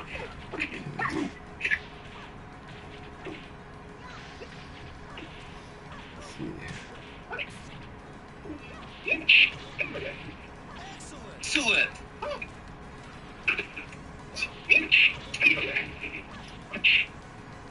Round two. Ready, go! Yeah, following up what Reaper said though, Assassin's Bread is very scary. It has a lot of really scary quick judgments. His use of Brad's ducking P has gotten really good too. That thing is very scary. If that thing hits you, you like lose a lot of life. If it hits you in the right times, you know, and he gets those. So, yeah. I like the way he uses his weave as an Abore move. Yeah. Round three. That's one of the nastiest things that he does. Yeah. Well, it is a technique that should be used for it as long as he has a strong sense of what the opponent's options are, like what they're going to likely do to attack, right? So he should be using it in that case, but it's a risk, but it's a high reward, you know. And usually the risk is not much. A lot of times they're just out poking you, right? So you're not too worried if they low punch you out of that. You're worried if they launch you though. But you're not worried if they poke you out of it. So.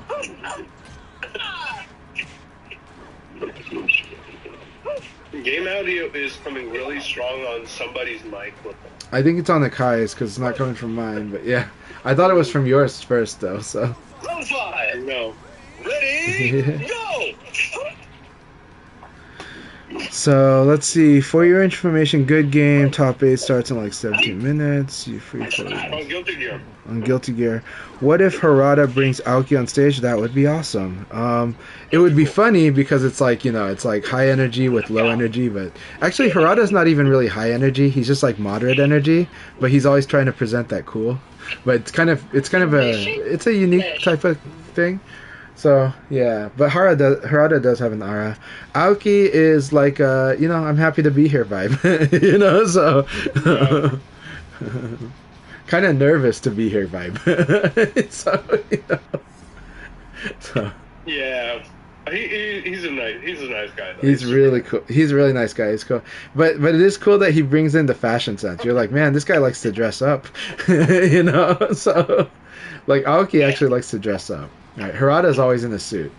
Round one. Ready? Go. Go. Go.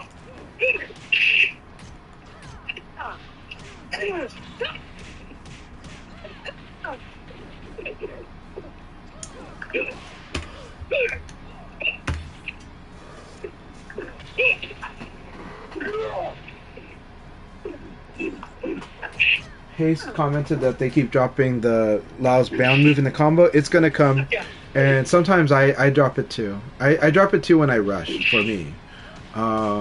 Sometimes it happens when I'm rushing, but I do drop it sometimes too. So you're in good company. Hang in there. Keep it up, and you know, it'll get better usually. So yeah. But I've been seeing more move diversity from Xenohaste, and I like that. I think it's good. I think long term that's a good thing. RJ is just committed to being like the master of Abare with his Jeffrey. He's like, I'm gonna read this and hit you hard, you know. But it makes sense when fighting against me, though. So.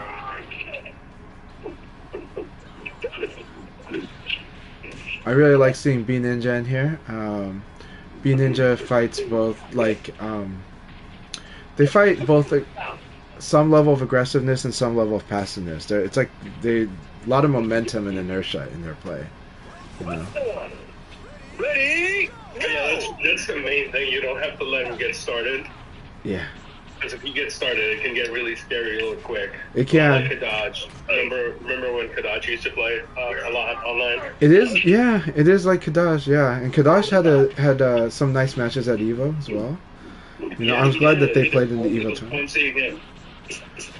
And then, yeah. The only thing is, you know, I think if B Ninja is like near the ring out zone, I don't play that game. I'm like, yeah, I'm not gonna sit here like try to ring you out and then get turned around, rung out by you.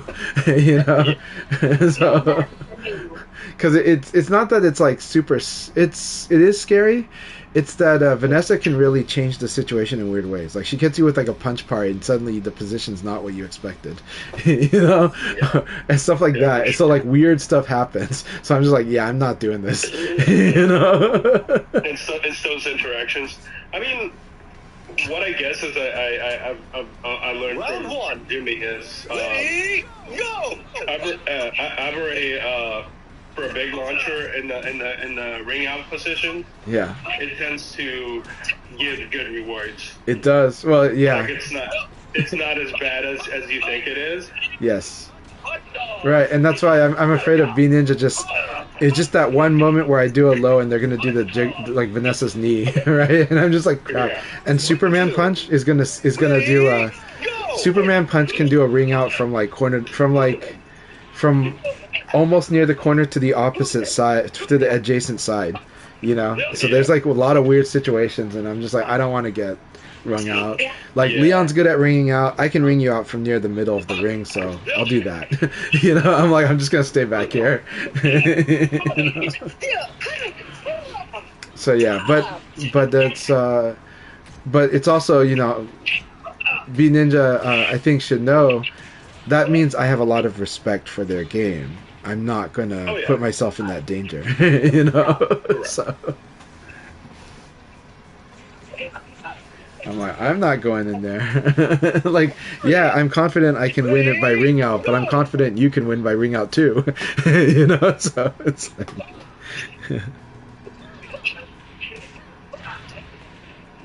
It will be interesting to see what Marduk Tekken 8 will look like.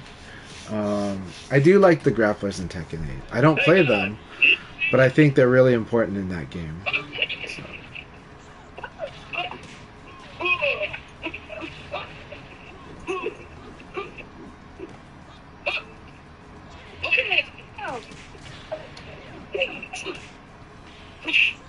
Knockout.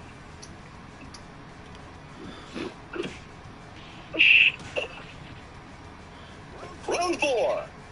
I like the move diversity that B Ninja's Vanessa has. It extends her range. B Ninja does use moves that do have some decent range. Now that said, Leon's backdash will always be a very strong thing for Vanessa to have to deal with, forcing her to either commit or be a little careful in approaching him. But B Ninja does use a lot of the move lists, and it's especially apparent here in the matchup with El Blaze. Yeah. On the battlefield, you'd be dead. This is going to be an exciting battle to watch, Ninja versus Assassin. So, you know, another martial arts movie title, right? Ninja Assassins, Ninja versus Assassin. You know. Yeah, well, all ninjas are assassins, but not all assassins are ninjas. Kind of. Yeah. Yep. Yeah. I feel you, Reaper. I do. Round 1. Ready, go! Man, you gotta love that. Long straight, evaded, and then punished with a long straight. You know, the opening. Select. When I've been playing Lao, one of the trickiest things to fight against is Vanessa. Round 2. Because she disrupts the moral game so much. Because she has high speed options. And then because she can like... and then also sometimes with Lao, I whiff against her quite a bit. And it's really frustrating. So it's been really interesting like getting used to the ranges with Lao versus Vanessa. That was a really nice low kick into high elbow. Wall conversions are great.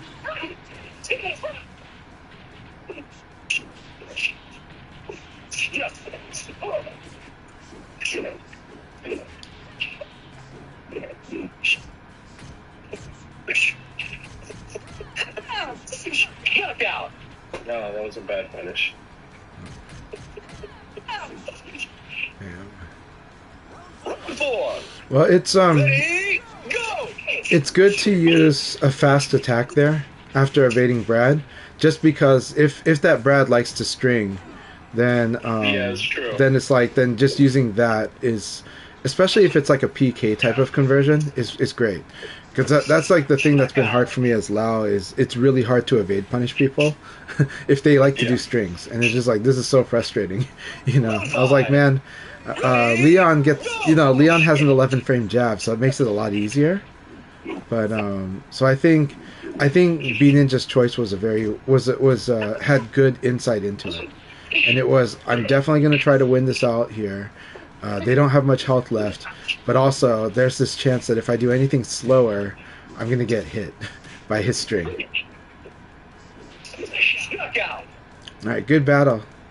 As expected, that was a very good battle between two. This is going to be another good battle. Assassin versus Punker.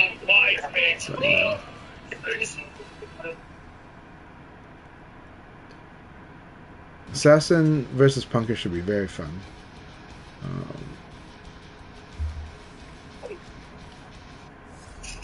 Both of these two have an interesting forward defense with their offense.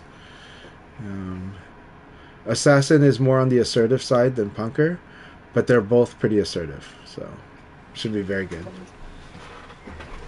I wonder if he's gonna be able to get away from to get in there, because I think that's one thing about Punker is he manages his range really well.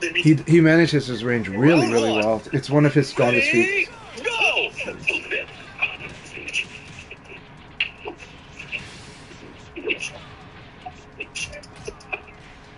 Very nice.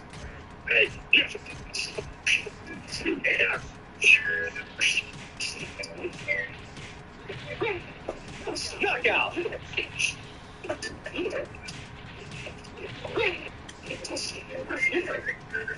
Round two. Ready, go! Be careful these setups here. Oh, that was such a good call out. That was a good choice.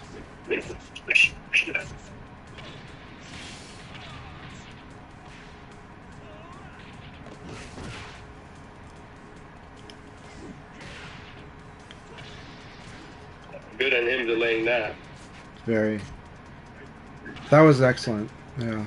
Yeah. Like I said, this is a fight. You know, this 1-1 right now. And that was a really good way to take that round.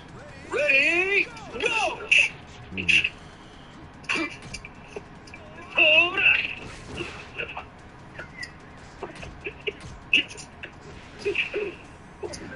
I like that. Oh, that was fantastic. That was a beautiful punish. That was such a beautiful punish. So he evaded, got the free 4KP into the wall. Round four. Ready,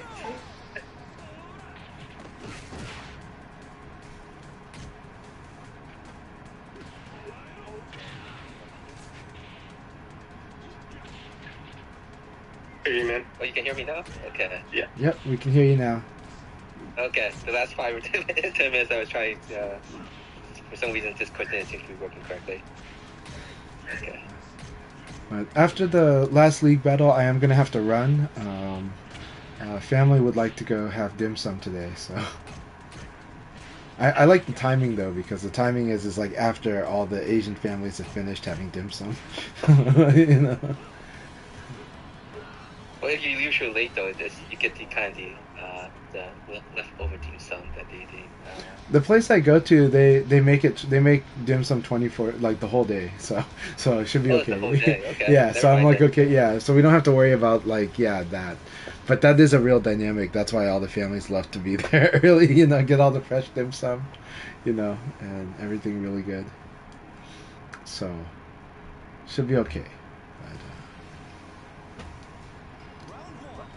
Alright, 2 more matches and then we'll start the last league. It was a very exciting battle between Punker and Assassin there. Assassin versus Ninja also was very exciting. Hello, Sir Hicks-a-lot. I'm doing very well. I hope you're doing well too. I've been having a good Virtua Fighter weekend. I didn't get to go to EVO, but I did get to host a player from Australia, and we had a lot of fun. Lots of good matches. I'll be uploading the matches from Saturday. Christopher Unn, one of the Portland players, uploaded the Friday night matches. They're a lot of fun to watch.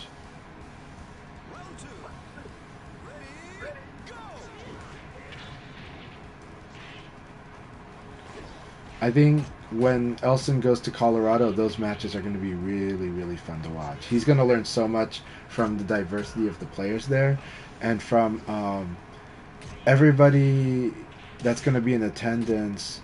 The skill levels that are there is going to be very exciting matches. It's a good matchup. I think Dark Speeds versus Colorado is going to be so much fun to watch. So if they stream it, people should definitely watch the stream. If they upload to YouTube, we gotta share it. It's going to be awesome. The match qualities are going to be so good. They really are. Elson is bringing really good skills, but there's stuff that like you guys are going to teach Elson from the different experiences and the different styles of play. I hope Texas Leon can be there because that's going to be a big thing because Elson has some Leon training from one of the Australian players, but I play very different from that player, and Texas Leon plays very different from me, and I think he's going to like that a lot. There's this tendency to treat all character players kind of the same, but I think in North America, anybody who's fought all of the different Leons in North America know they all play differently. And it's like that, like different Pi players play very differently, right? And all of our Akira players play very differently. Setsuna plays a totally unique style of Akira. So does Juicebox. So it's that's what I love in Virtua Fighter. This diversity of play even within the characters. Yeah, Vanessa player. Yeah, same thing with Vanessa. All the Vanessa players play quite differently, and I love it. All the Shun players play very differently. I really love that. And Dark Speeds has a good Shun, a very good one. It's just I think he was flustered because I know a lot of his set plays. I know a lot of Shun set plays because I fought a lot of Shun, including Crazy Drunk Shun, like a lot. So except Crazy Drunk has like elevated to an insane level of strength in the past 3 years, or in the past 4 or 5 years actually. But when I trained with Crazy Drunk the most was within the last 10 years, and so I know a lot of Shun set play because both of us love doing that stuff.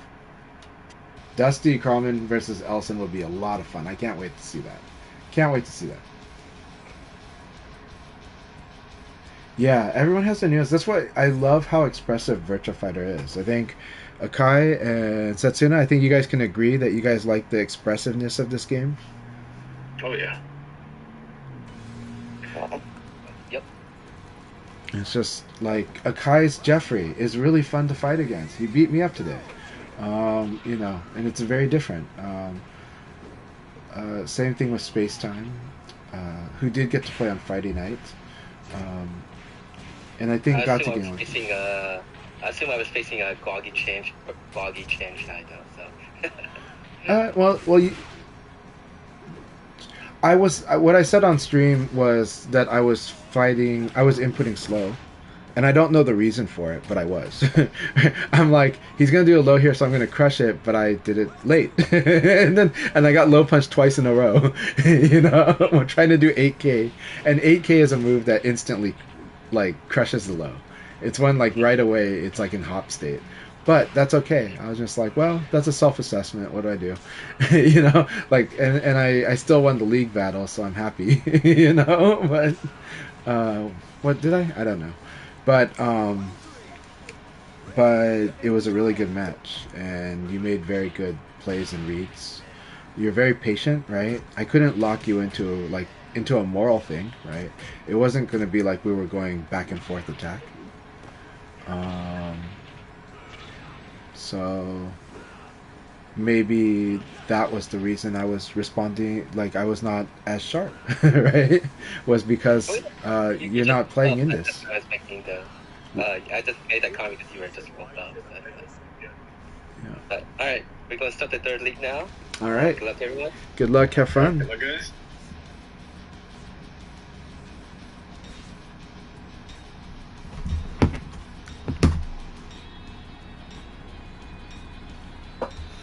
Yeah, Reaper, I agree. One of my favorite things about VF, no two players plays the same. There are some, but it's so rare. It is so rare. I have to go like across countries to see people that play the same.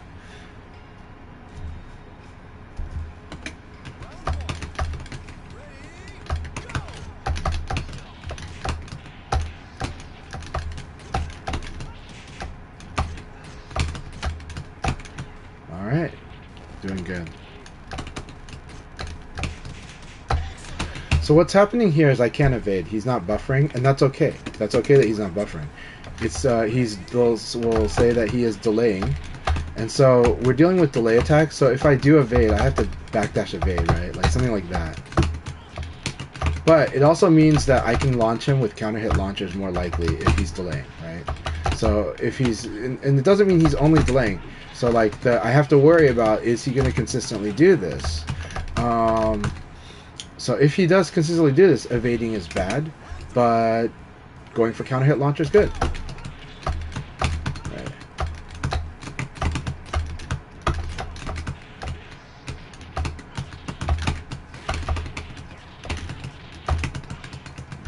Fortunately, and then try to win the neutral, right?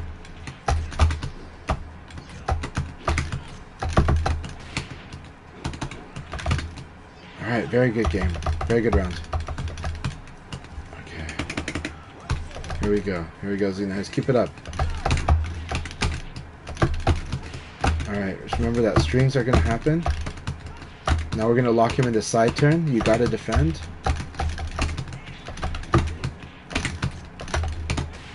That was really good. Change of tempo. Alright, good game, good game. So, I had to do a lot of different adjustments to fight against you, Z-Nice. So keep it up. Don't feel like... There was some good stuff there, and you're mixing up the pace pretty good. Not just the delay and the buffer, but also how you played the neutral. Sometimes you were more assertive, sometimes you were passive. That made me have to really be on my guard. It's good. It's good. Keep it up. Keep up the training. Keep up the training. Yep, Sir Hixalot said the same thing as Rock Reaper. I don't see any player play like any other player. Everyone has their own nuances. Yeah, that's what I so love about Virtua Fighter.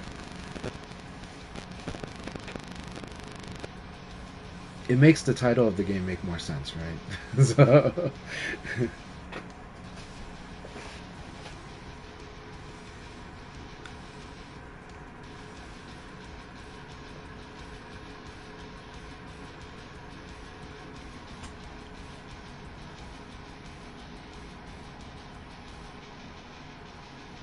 Let's see what it said. So that better than last game then. Oh.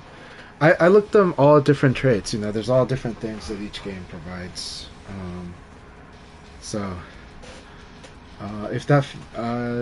yeah.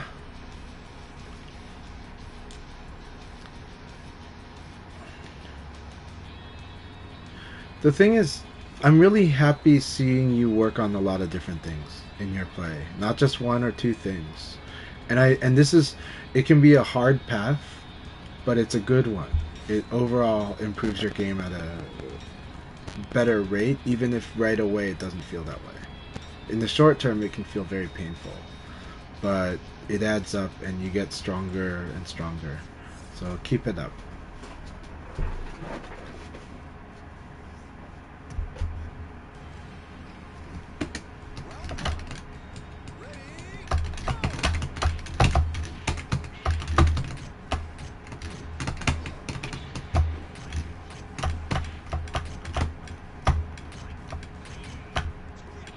There you go, he went with back throw here.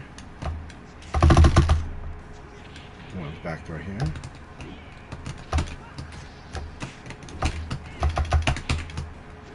Interesting. I like that. I like that a lot. I always forget about this. This is what makes backdash, like, they are really scary.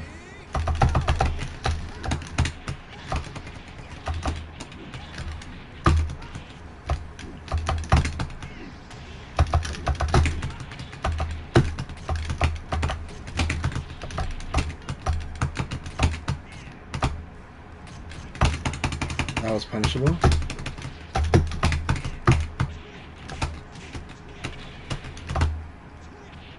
Back throw, got it.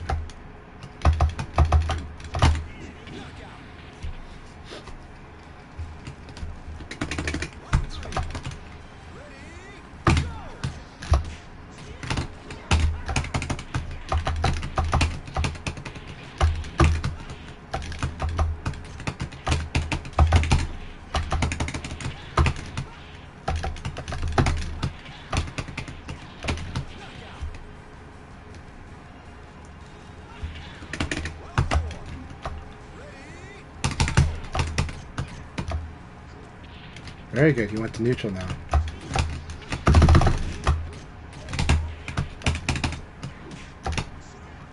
Went to forward now.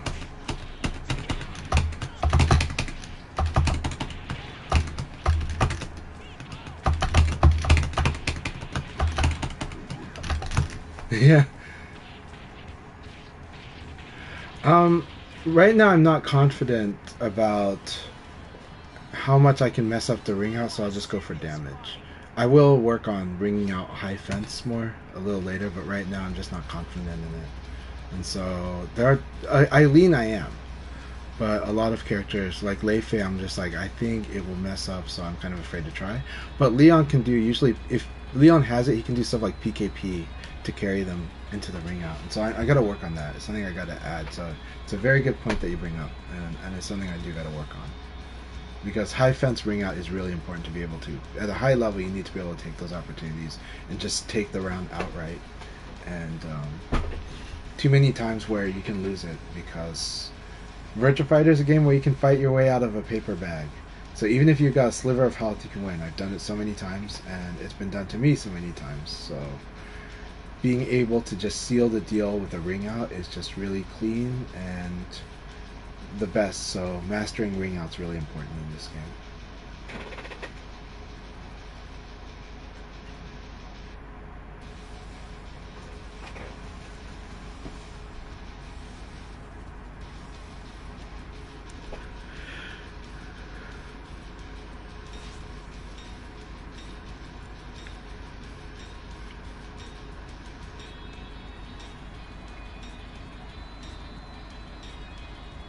VF3 is a really good game. It's just a very different game.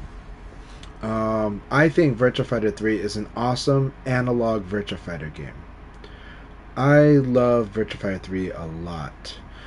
A lot of people don't have much experience with it because when it came out, it was way too hard to find if you were not in Japan or Korea or Taiwan. Those were the only places where it was easier to find a machine and to play when you wanted to. Because it's very expensive game. Alright, I gotta focus a lot. Solari's got a game plan.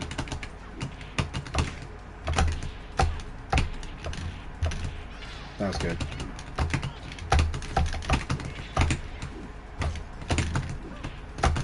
Very good. Alright, here we go. So now Solari's keeping their distance, so how am I going to play my approach game? This will be an interesting question.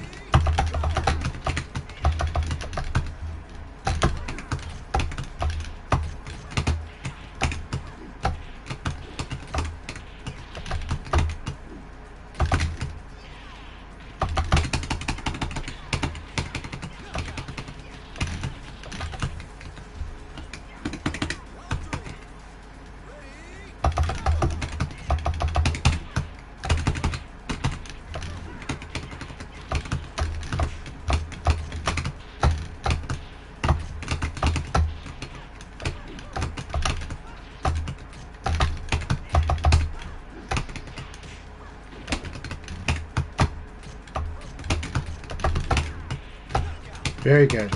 I'm going to probably lose this game to Solari. Well, let's see if I can get myself in the right mindset here.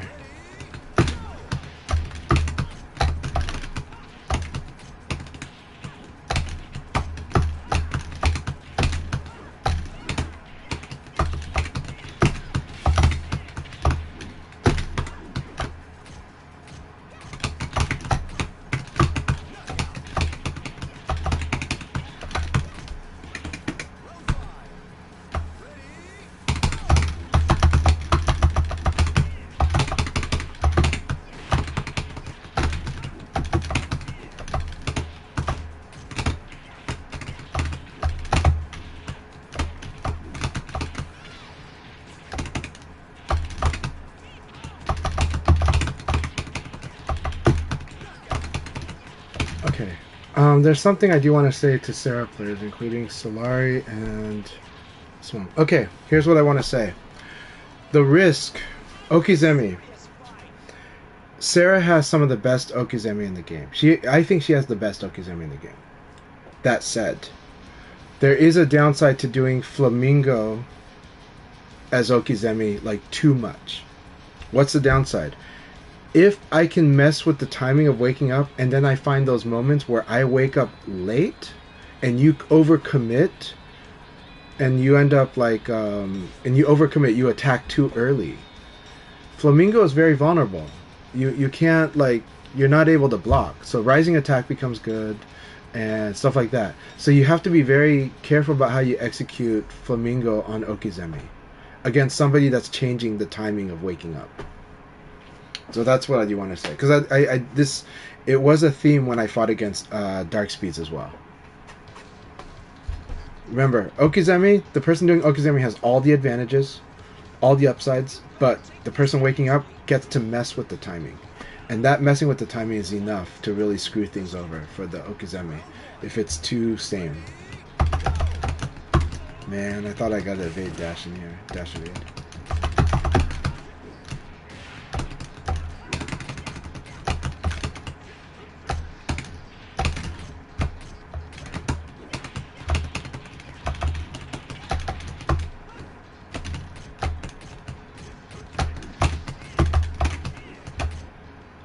Very good. Back is always good to do.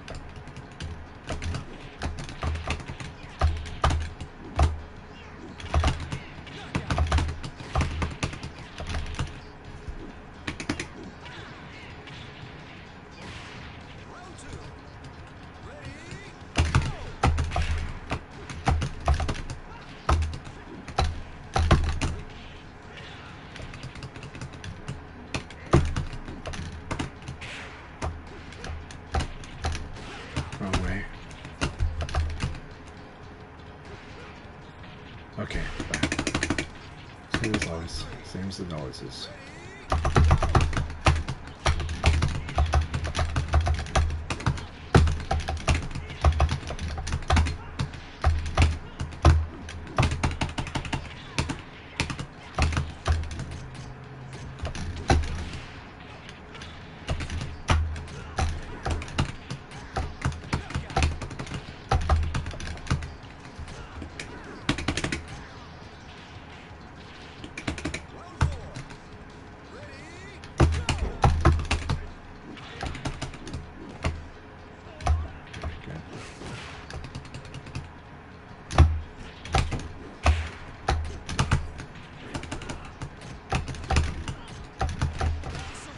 Excellent round. I would love to spar with you, Sir Hicks, a lot. Always. That would be a lot of fun.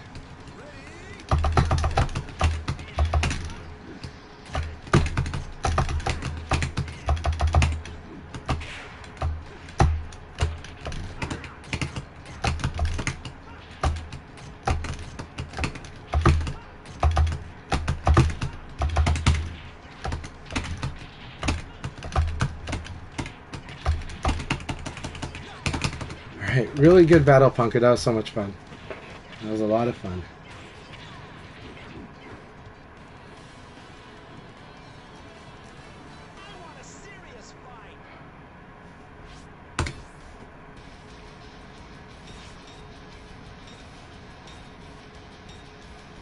Very good games.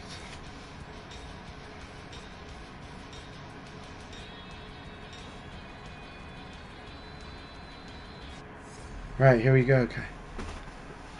Okay. Yeah. Yeah. I'm stubborn. So, you know, it is one of my traits.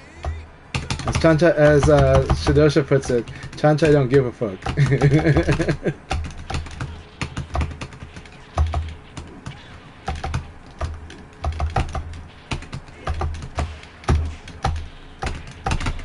That was so good.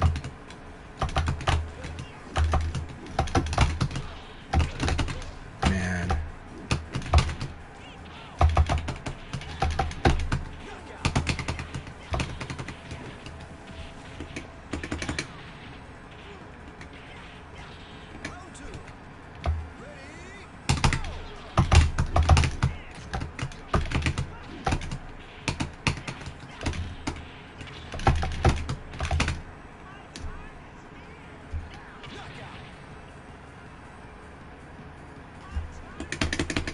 RJ, here we go.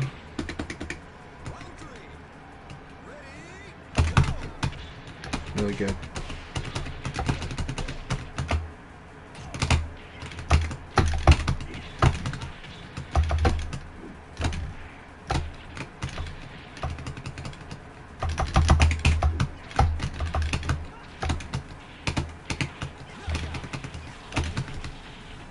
So this one here, after this sidekick you got to be afraid of. You generally, if Leon Force side turns you, attacking is the most risky option. It's just really, really risky. When to attack? If you really have a strong sense, you know exactly what they're gonna do, and you crush it, and you're gonna crush the option they're gonna pick.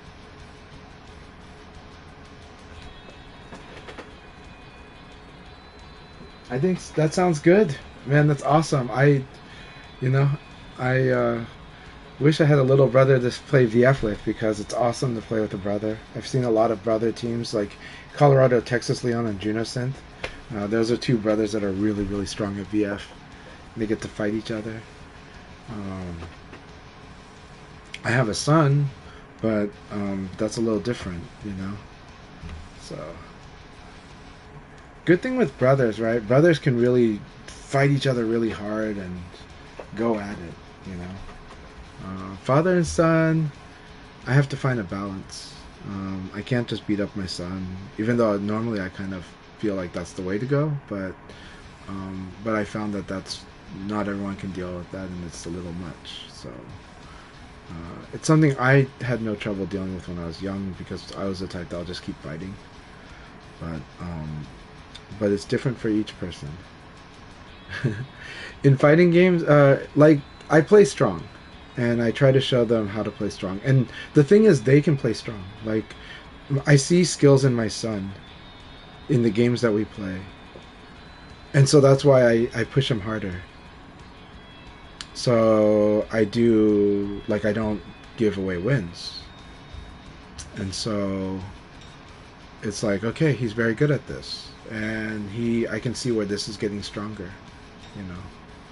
But it's tough. Most boys hate to lose. I hate to lose too. I just apparently manage it really well. So yeah.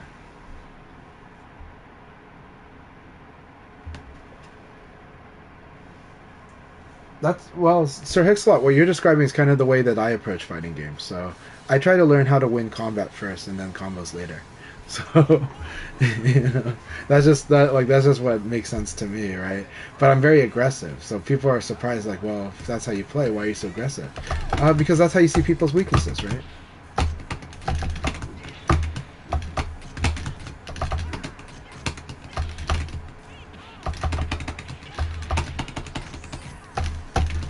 There we go. Oh, very nice. Very nice.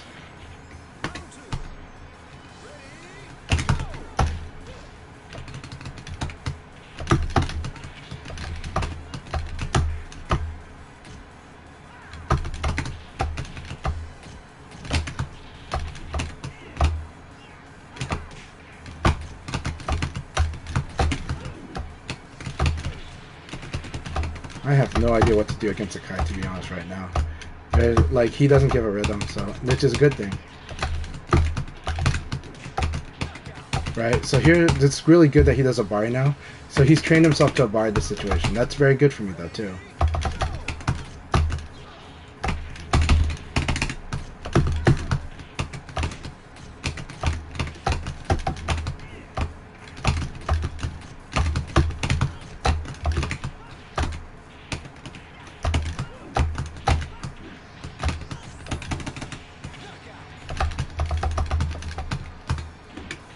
So he doesn't give much rhythm, so we're going to bring the fight to him.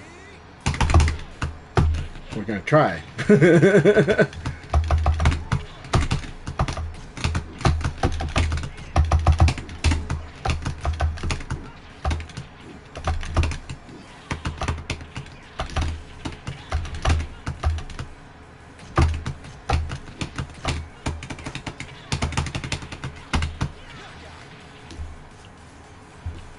So right now, if you can't feel rhythm on your opponent, sometimes you gotta force a rhythm. Like,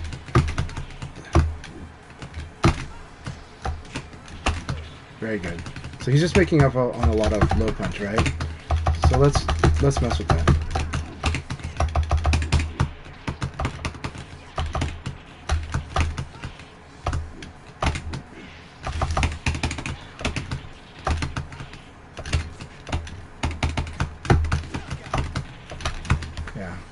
So again, if your opponent is just really not giving you rhythm and you just can't win the initiative with it, especially with a high damage character that can like out hit you because of the hitting at the same time, the higher damage wins, then sometimes you just got to force a rhythm. So you just go like, okay, we're gonna fight on my rhythm now. You know, so yeah. In VF is a game you can fight out of your way out of a paper bag. So even if your life is this low, you can win the round. Even if you're 0-2, you can 3-0 back. So never count anyone down in Virtua Fighter. Never ever do that. It happens a lot. This game has so many turnarounds. So.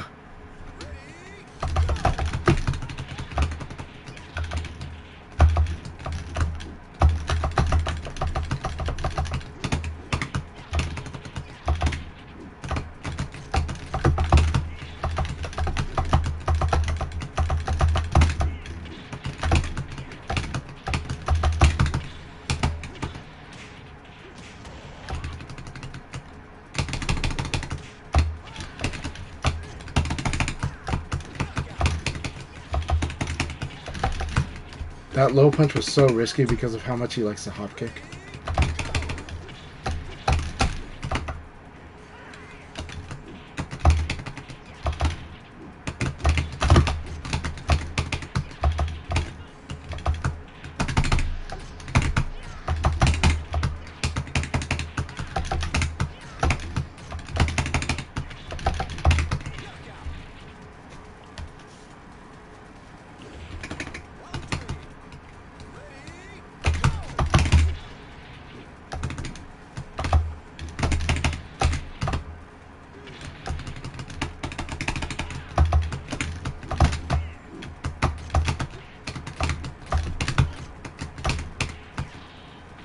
Whew. Good game, Suna. Good game. Very stressful as always.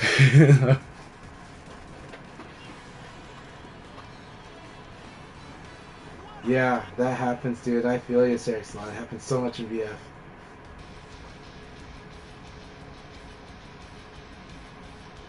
VF. So Virtua Fighter does have counter hits, and counter hits do have a bonus damage. They do 50.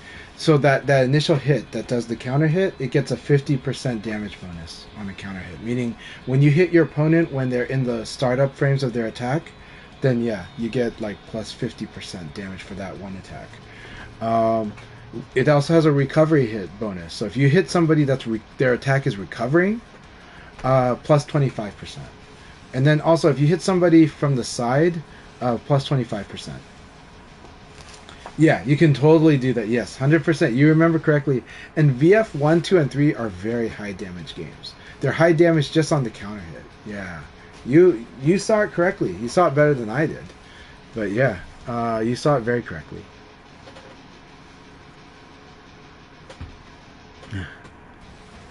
Thank you. Thanks for the game, Setsuna. He gave me a nice compliment on Akai's stream. So.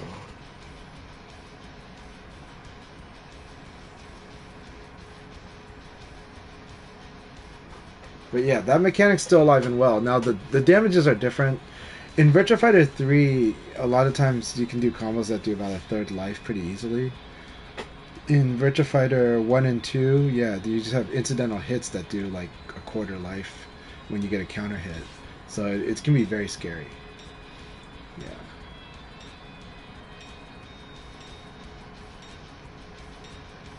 The modern Virtua Fighter games, you need to do combos to do that damage usually.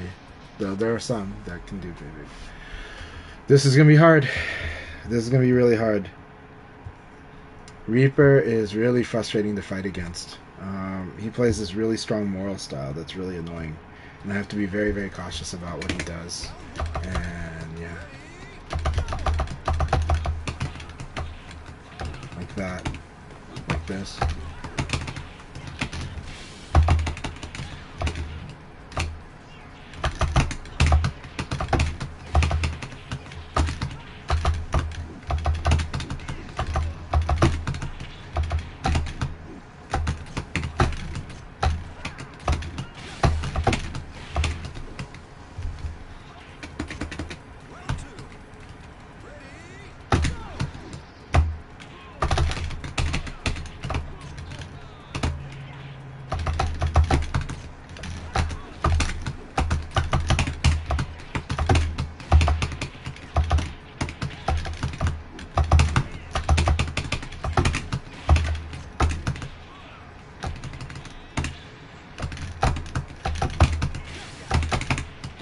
I'm trying really hard to win this fast because he gets very frustrating once he feels out the tempo.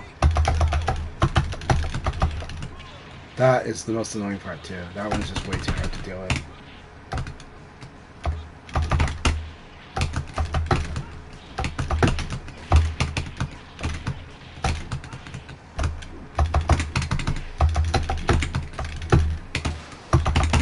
Yeah, here it is. Good round.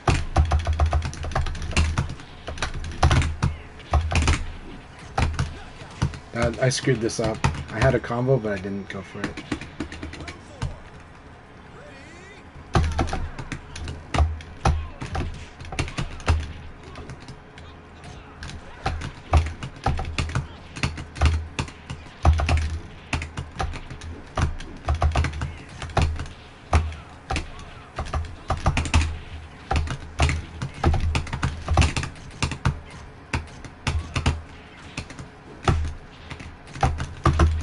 Yep. It's my weakness. I just need to evade here. I keep wanting to outplay this, but it's like just evade it. But he does have an option against evade.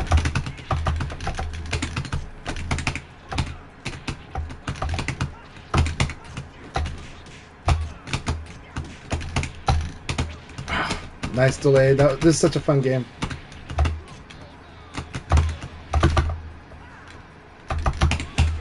That was a really good game. Good game, Reaper. That was an awesome battle. Really frustrating dealing with L-Blaze set play, but it's really good stuff. I'm glad I got half of that stuff, but that was exciting. Good game, Reaper. Does Reaper win this all? What's Reaper's record? 6-1. Okay, we're close. We're close. Very, very close. This is a good battle. Oh my god.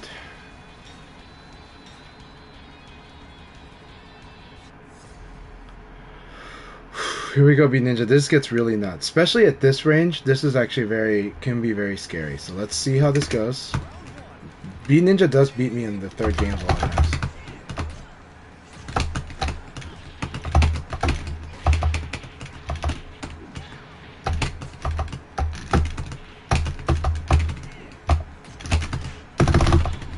That's bit.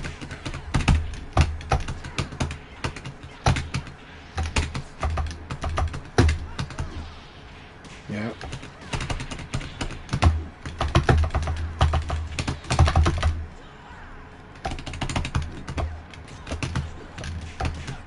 See, really good round. That was an excellent round. They played that so well. This is why I never take B Ninja lightly.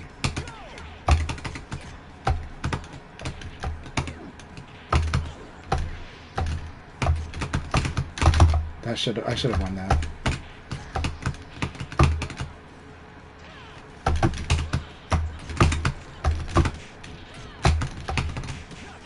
That was really good. I'm probably gonna lose this. This is B Ninja's playing fantastic here.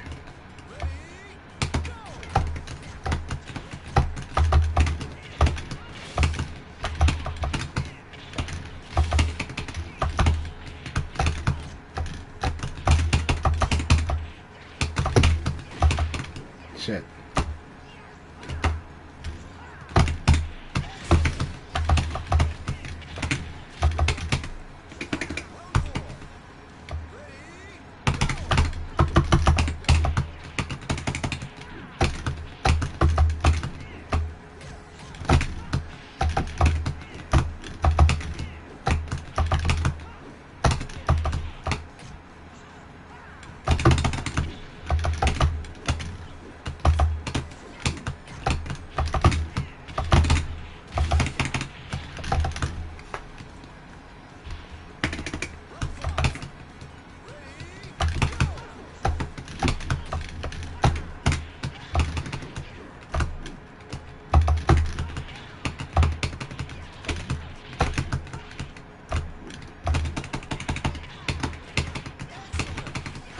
Good game, B Ninja.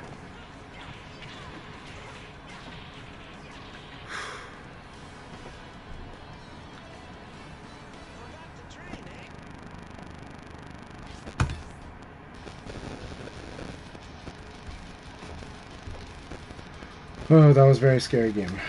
So that was a lot of fun, but it was very, very scary. It's terrifying.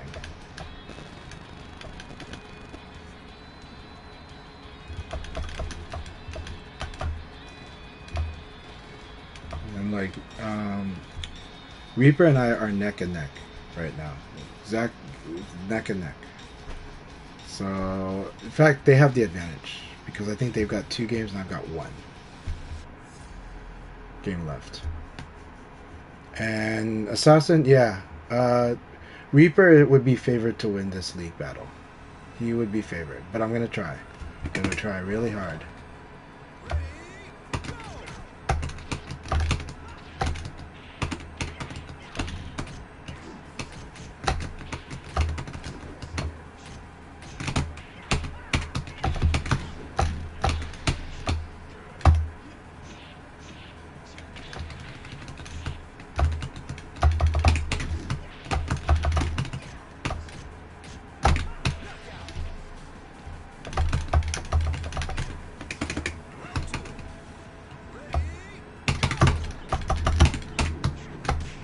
That was so good. I always forget this is the risk.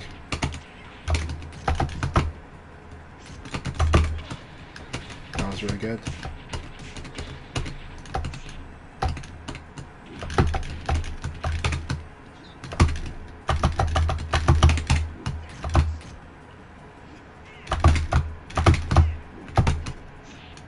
Good round.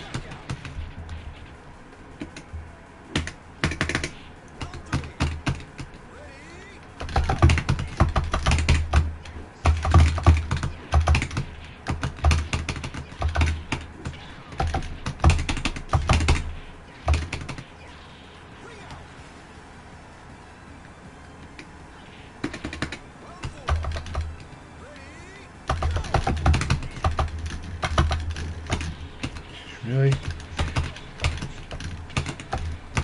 Man, I like that stance switch right before he did that. That totally messed me up. That was so good. That was really, really good. And I should have gone for uppercut here. That was really good. Okay, my evades, that was must be delayed. Yeah.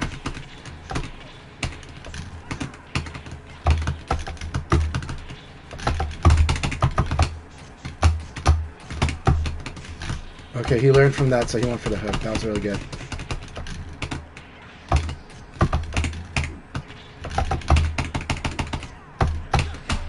Good game. Alright, Reaper's going to win this, but this was a really, really good battle. That was an excellent battle. Congratulations, Reaper, on the league battle. And Assassin, that was an awesome battle. Really good game, man. Good patience, good slowing it down. That was fantastic.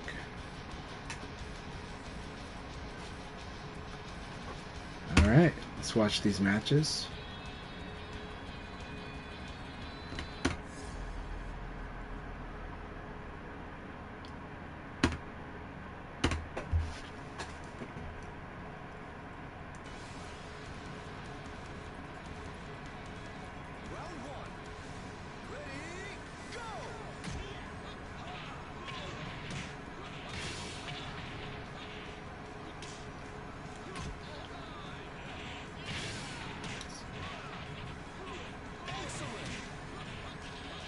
Yeah, the L-Blaze set play is really hard to deal with. Biggest advice I can give is to start off with evading.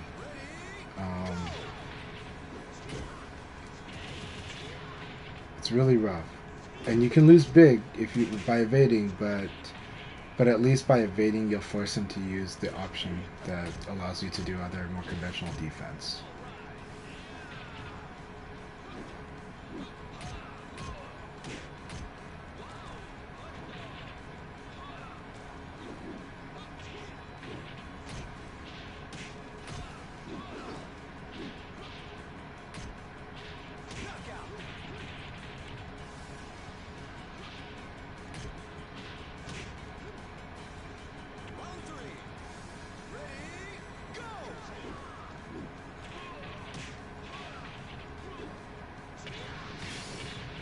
Very good conversion.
right, nice battle, and yeah, congratulations to Reaper.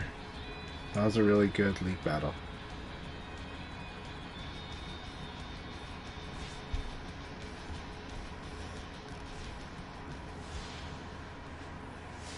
Alright, league's ended. That was a lot of fun. So Vegetable up here game first, Chanchai second, Assassin third. Yeah, RJ, I'm not confident in my game to guarantee toe kick to a splash mountain from the point. This is so difficult, so I didn't game first. Alright, thank you everyone for playing. That's it for today. We'll just let the room go by just as a free play for anyone who still want to participate. yeah, I'm gonna have to head out, but thank you all very much. This was a lot of fun. Yeah, thanks. Enjoy dim sum with your family. Will do. Thanks for playing B Ninja, Stellari. Yeah, these are a lot of great matches today. I had a blast, so thank you all so much, and happy Sunday. Happy Sunday, guys. Yep. So schedule for next week. Friday is team battle. That is for Europe, and then we'll do Sunday also session. That will be the last one until the middle of August. I'm going to take a 2-week break from my hosting anything. Okay. I have a family reunion. Nice. That's coming. So.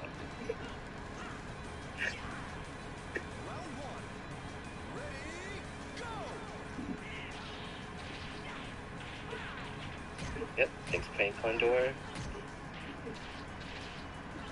Also, RJ, it was fun, the Jeffrey Mayer match. You have a much more ruthless when you get your damage going. It's sometimes cause me to freeze my champion too.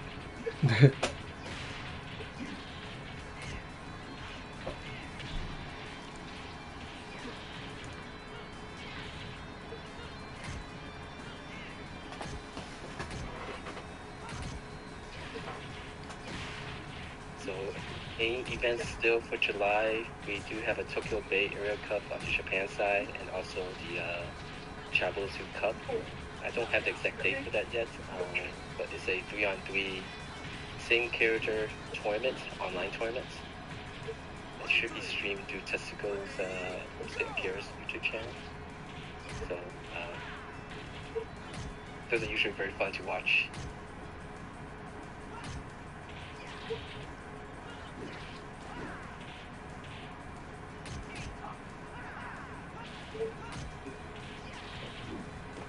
I'll continue my goal to try and improve my Jeffy.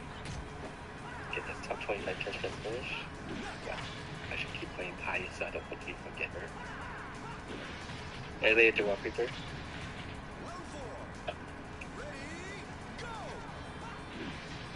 Do you feel like you have trouble changing back characters, Cessna?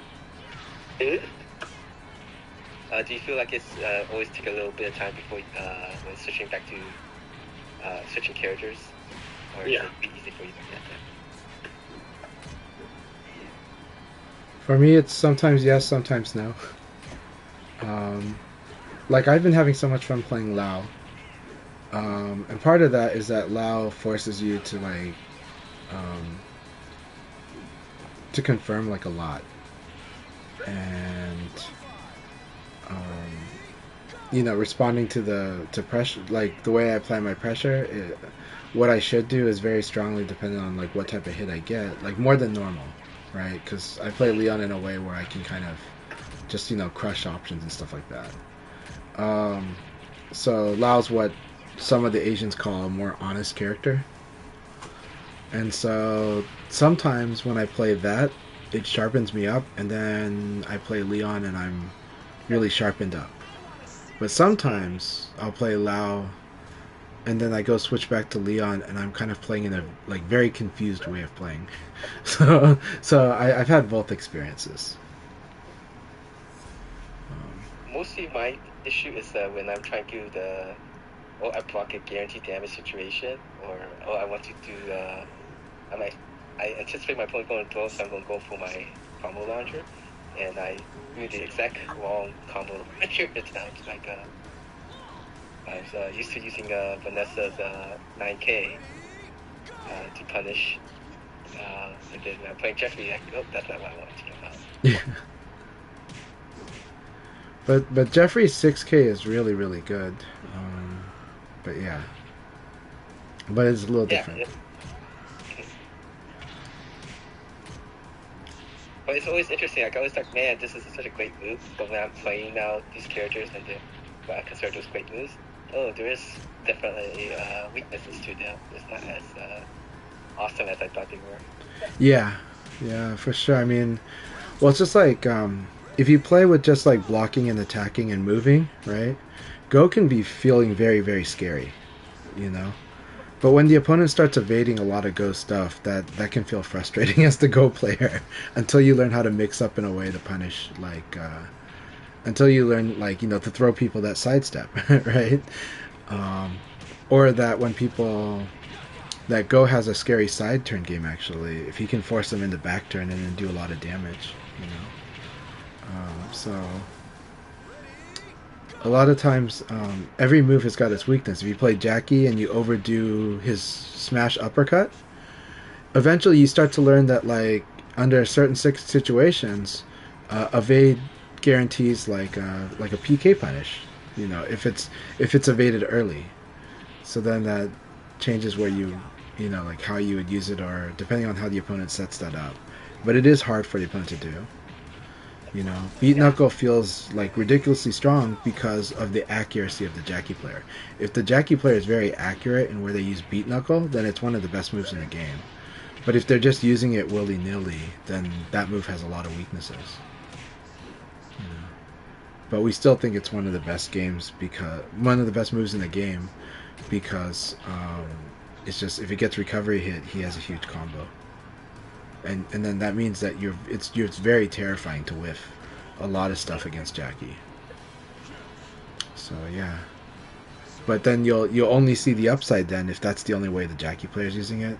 Just like when a really good Vanessa player uses 9P just only to crush lows, or maybe certain ways to use it neutral, then you're going to see the accuracy of that move, and it's going to feel like the most impossible move, like the strongest move.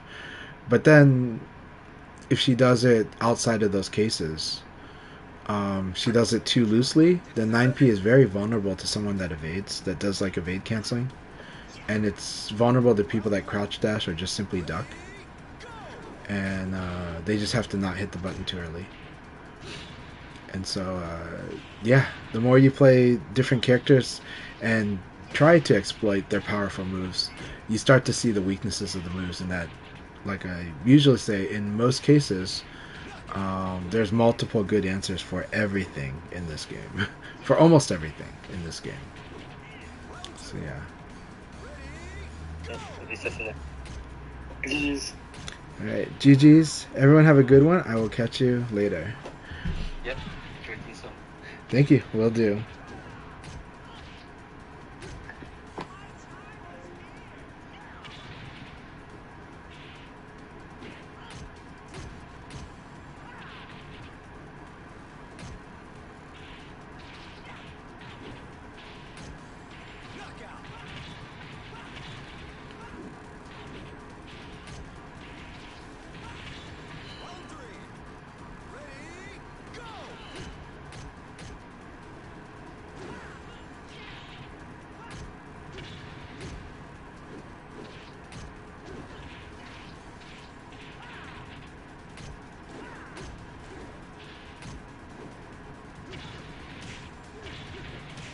Alright, everyone, have a good one. Thank you very much for all the support. Let's send a raid out.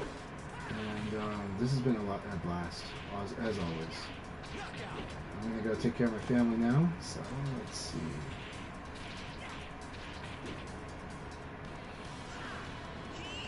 People should watch Evo, but I should support other people too. So let's support other people. Let's support Virtual Kazama. You guys enjoy the evil watch party. Yeah.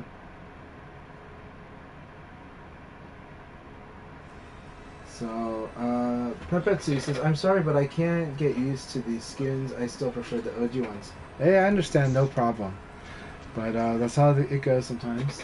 But I do like the OG ones too. So, cheers to that. Cheers to the OGs. The OG costumes.